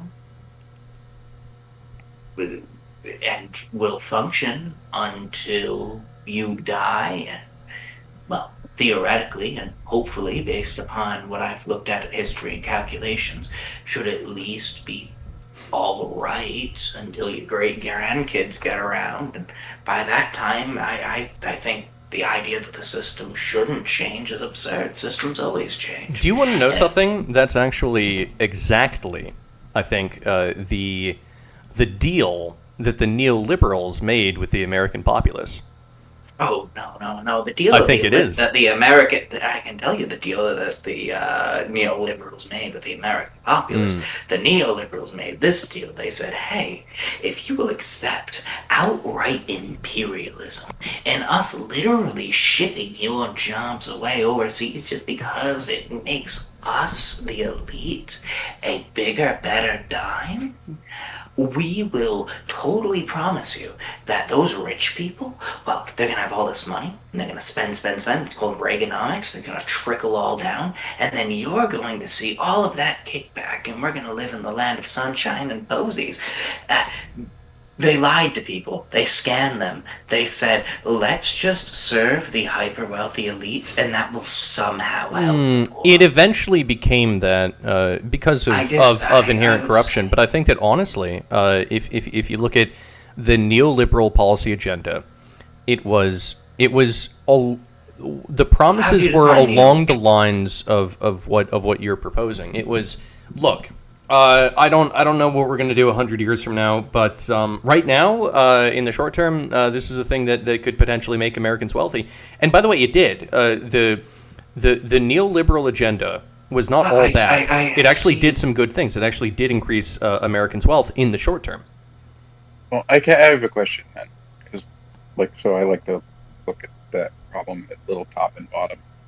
So, if we say we're doing talking about trickle down economics, and I'm not arguing for tax cuts for rich people or big corporations or anything like that. I'm not arguing for more taxes for them necessarily. No. I'm saying for I'm gonna give a hypothetical tax reform for the current system. not a hypothetical. We pay income taxes, and say like national average.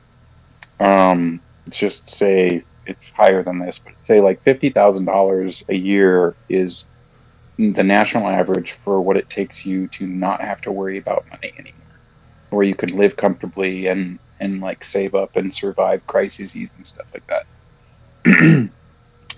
Why do we, with our income tax brackets, tax somebody who say they made $12,000 for most of their life? They've been in poverty, and then they caught a break, and now they're making $200,000 a year.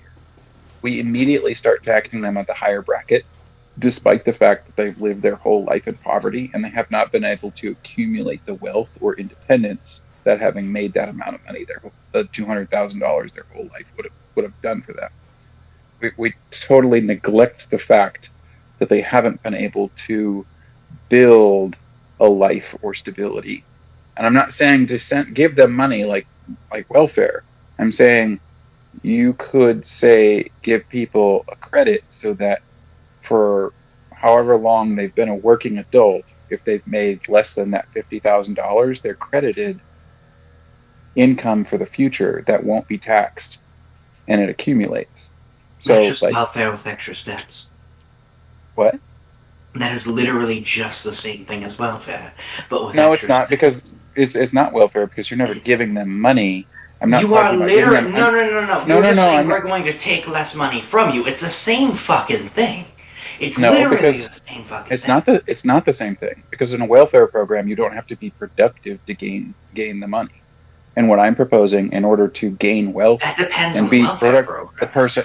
Well, that's what I'm saying, is if you rolled forward money that people didn't make where they were below some poverty line as giving them future non-taxable income, they have to be productive in order to acquire that benefit. It's still you never gave that. You never gave them money. It's an interesting form of welfare, but I would argue that's still welfare. But is that not better than a trickle-down system? I mean, anything's better than trickle-down. Trickle-down is nonsense. If the people at the bottom can accumulate and keep more of their income, they're going to choose themselves how they spend it. If we give corporations tax benefits, and the rich, we give them tax cuts and tax benefits, and then they're like, okay, well, we can reinvest that money. What are they going to reinvest it in? Nothing besides their own greed, or businesses they don't know what to invest it in, because people don't have more money to spend. But if people have more money to spend, then the market solves the question of what they should invest in, because people will chase what they want with their own money. And then once they spend their own money, then the people at the top have more money to invest. So it solves that problem. Not necessarily. Well, I mean, I don't think it completely solves the problem, but sure. What I would still argue to you, though, is that anything's better than trickle-down theory. That's the problem. Neoliberalism in itself was a complete failure that actively... It was a malignant cancer that grew out of the death of Enlightenment.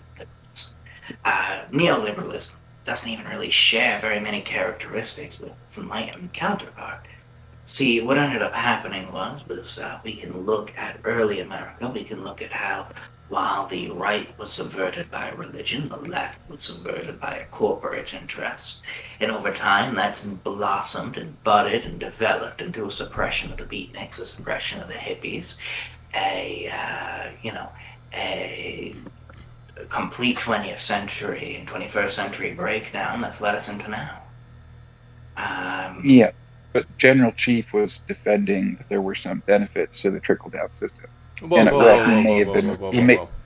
were talking about in the specific context. I know you're not saying that it's all good, but I'm saying, and Bunny Rabbit, from my impression, was saying, well, yeah, but it led to all that corruption. And you're saying, well, yeah, it eventually led to all the corruption, but there was some temporary benefit. I'm saying, like, you could have gone from the bottom up There is and no, not there's created no the fucking way. system of. Well, the point of Hold on. Am I Just for- misunderstanding? Yeah. Sorry. So there's Okay. there's no universe where I would defend trickle down economics. It makes zero sense for the government to come in and do any sort of redistribution, whether it be from the bottom up or the top down. There's no universe where I would defend trickle down economics or trickle up economics, mind you. I don't think that the government should be necessarily in the business of wealth redistribution.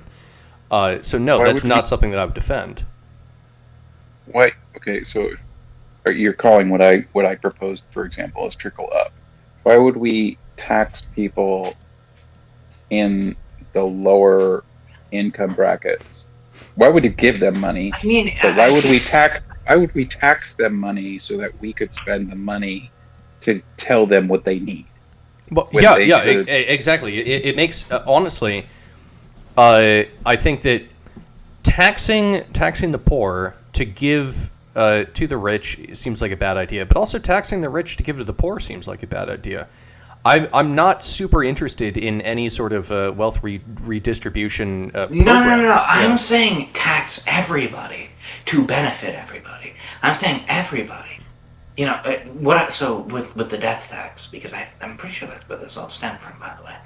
I would propose, I don't care how much the value of the estate actually is. You know, you just once. Sorry, you I die, disconnected. What did you say? Oh, what I was basically. General Chief, I missed him.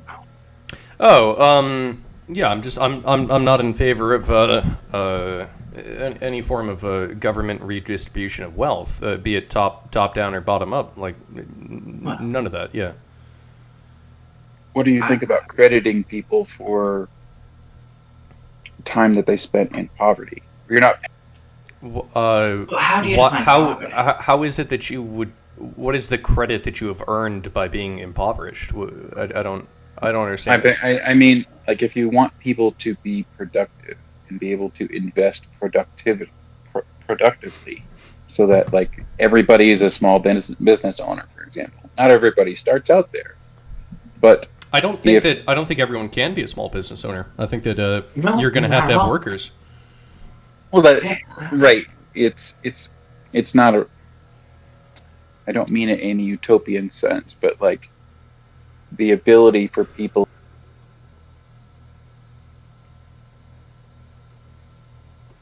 If we want to increase the bound Parallax, I think that you might have cut out there. I think you were in the middle of a sentence. I'll give you a second to come back. Oh, Parallax Oh, agree. I yeah, thought they like- just finished their point. Bunny finished I Bunny, and then lost it. Parallax Go can ahead. go. Go ahead, Bunny. Oh, sorry. I do hope I'm not interrupting too much. No, please. Oh, We crossed that Rubicon 3 hours ago. Oh, what? Being interrupting too much? Forgive me. Don't worry You and about I it. Go, both go, go. ramble, Bunny. We're good. Oh, all right. Well, I mean, no, I would argue to you, General Chief, by having a sort of just egalitarian notion of 50% regardless of the value of the estate. You're not taxing the rich to give to the poor, and you're not taxing the poor to give to the rich. You're taxing everybody to go into a fund that is just going to logically end up just benefiting everybody overall. Because here's the thing. The amount of money we get by, say, taxing when Bezos finally keels over and fucking dies, the amount of money we get from his 50% far fucking outweighs however much he would actually have been benefiting from the system while he was alive. What's that? We'll get Right. almost nothing when he dies. So I think that here's the thing, right? Let's take let's take sales tax, right? I'll remember back to some of my yeah, I understand. It's a metaphor. So I'll take a page from my days back when I was a socialist, right?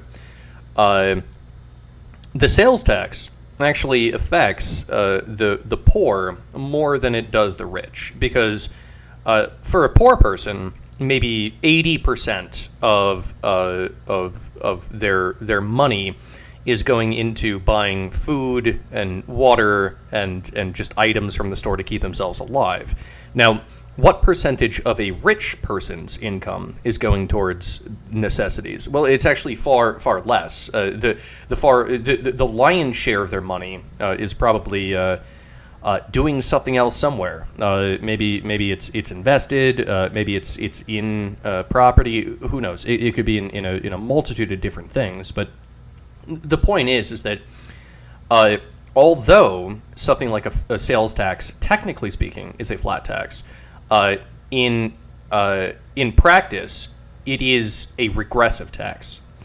Now, what I would argue is that if you go ahead and you take 50% of whatever value of the wealth is upon death, then this would also be something that would be regressive, because not at all. And I can prove it to you using your own so logic.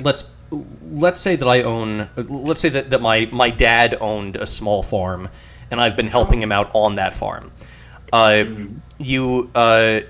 If my dad were to die and I were to inherit the farm, now I owe the government half of the value of the farm. Now, the productivity of the farm, week by week, it's going to be nearly impossible for me to cover the taxes of what the farm itself is worth. Meanwhile, no, let's wrong. say Under the current, okay, hold on right. a second. Go ahead. Completely wrong. Okay. Yes, under the current state of the United States, of course it would be, because after all, we have those rich people owning vast amounts of land monopoly. Yes, I believe it was Billy Gates who owns 200,000 acres of farmland. I might be mistaken, but the point being is that yes, the current land market is fucked because of systems that were put into place during some very dark times in this country. However, what systems? What systems in particular? What are we talking about? Let's be well, we're talking about the property tax. We're talking about just general mismanagement of the way that we handled the economy. I would argue a lot of America's issues actually propped up around the election of 1800. Okay. But that's besides the point. We could go on about that all day. That'd be another tangent.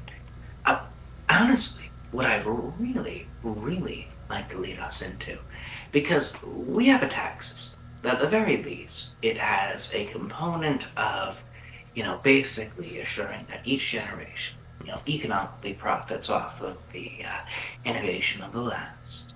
And in addition to that, we have a land tax and a sort of eco tax.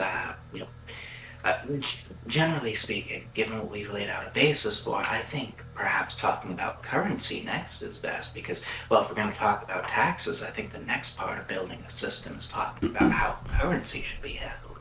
Does anyone have an opinion on currency? Before I go on? Yeah. Oh boy. Well, Okay. So this is what I'm going to say. All right. So, I think that overall we've had a very long and potentially interesting discussion about tax policy. I think that maybe we'll wrap it up there. I think that'll that's enough tax policy you find the idea discussion. of talking about coins boring. Well, yeah. I mean, we can go into the Federal Reserve and the value of the dollar, I guess, but usually I don't try to record beyond 3 hours. So I think that overall we can leave it there, and we can pick this discussion up at a latter time in another podcast. I think that'll be fantastic.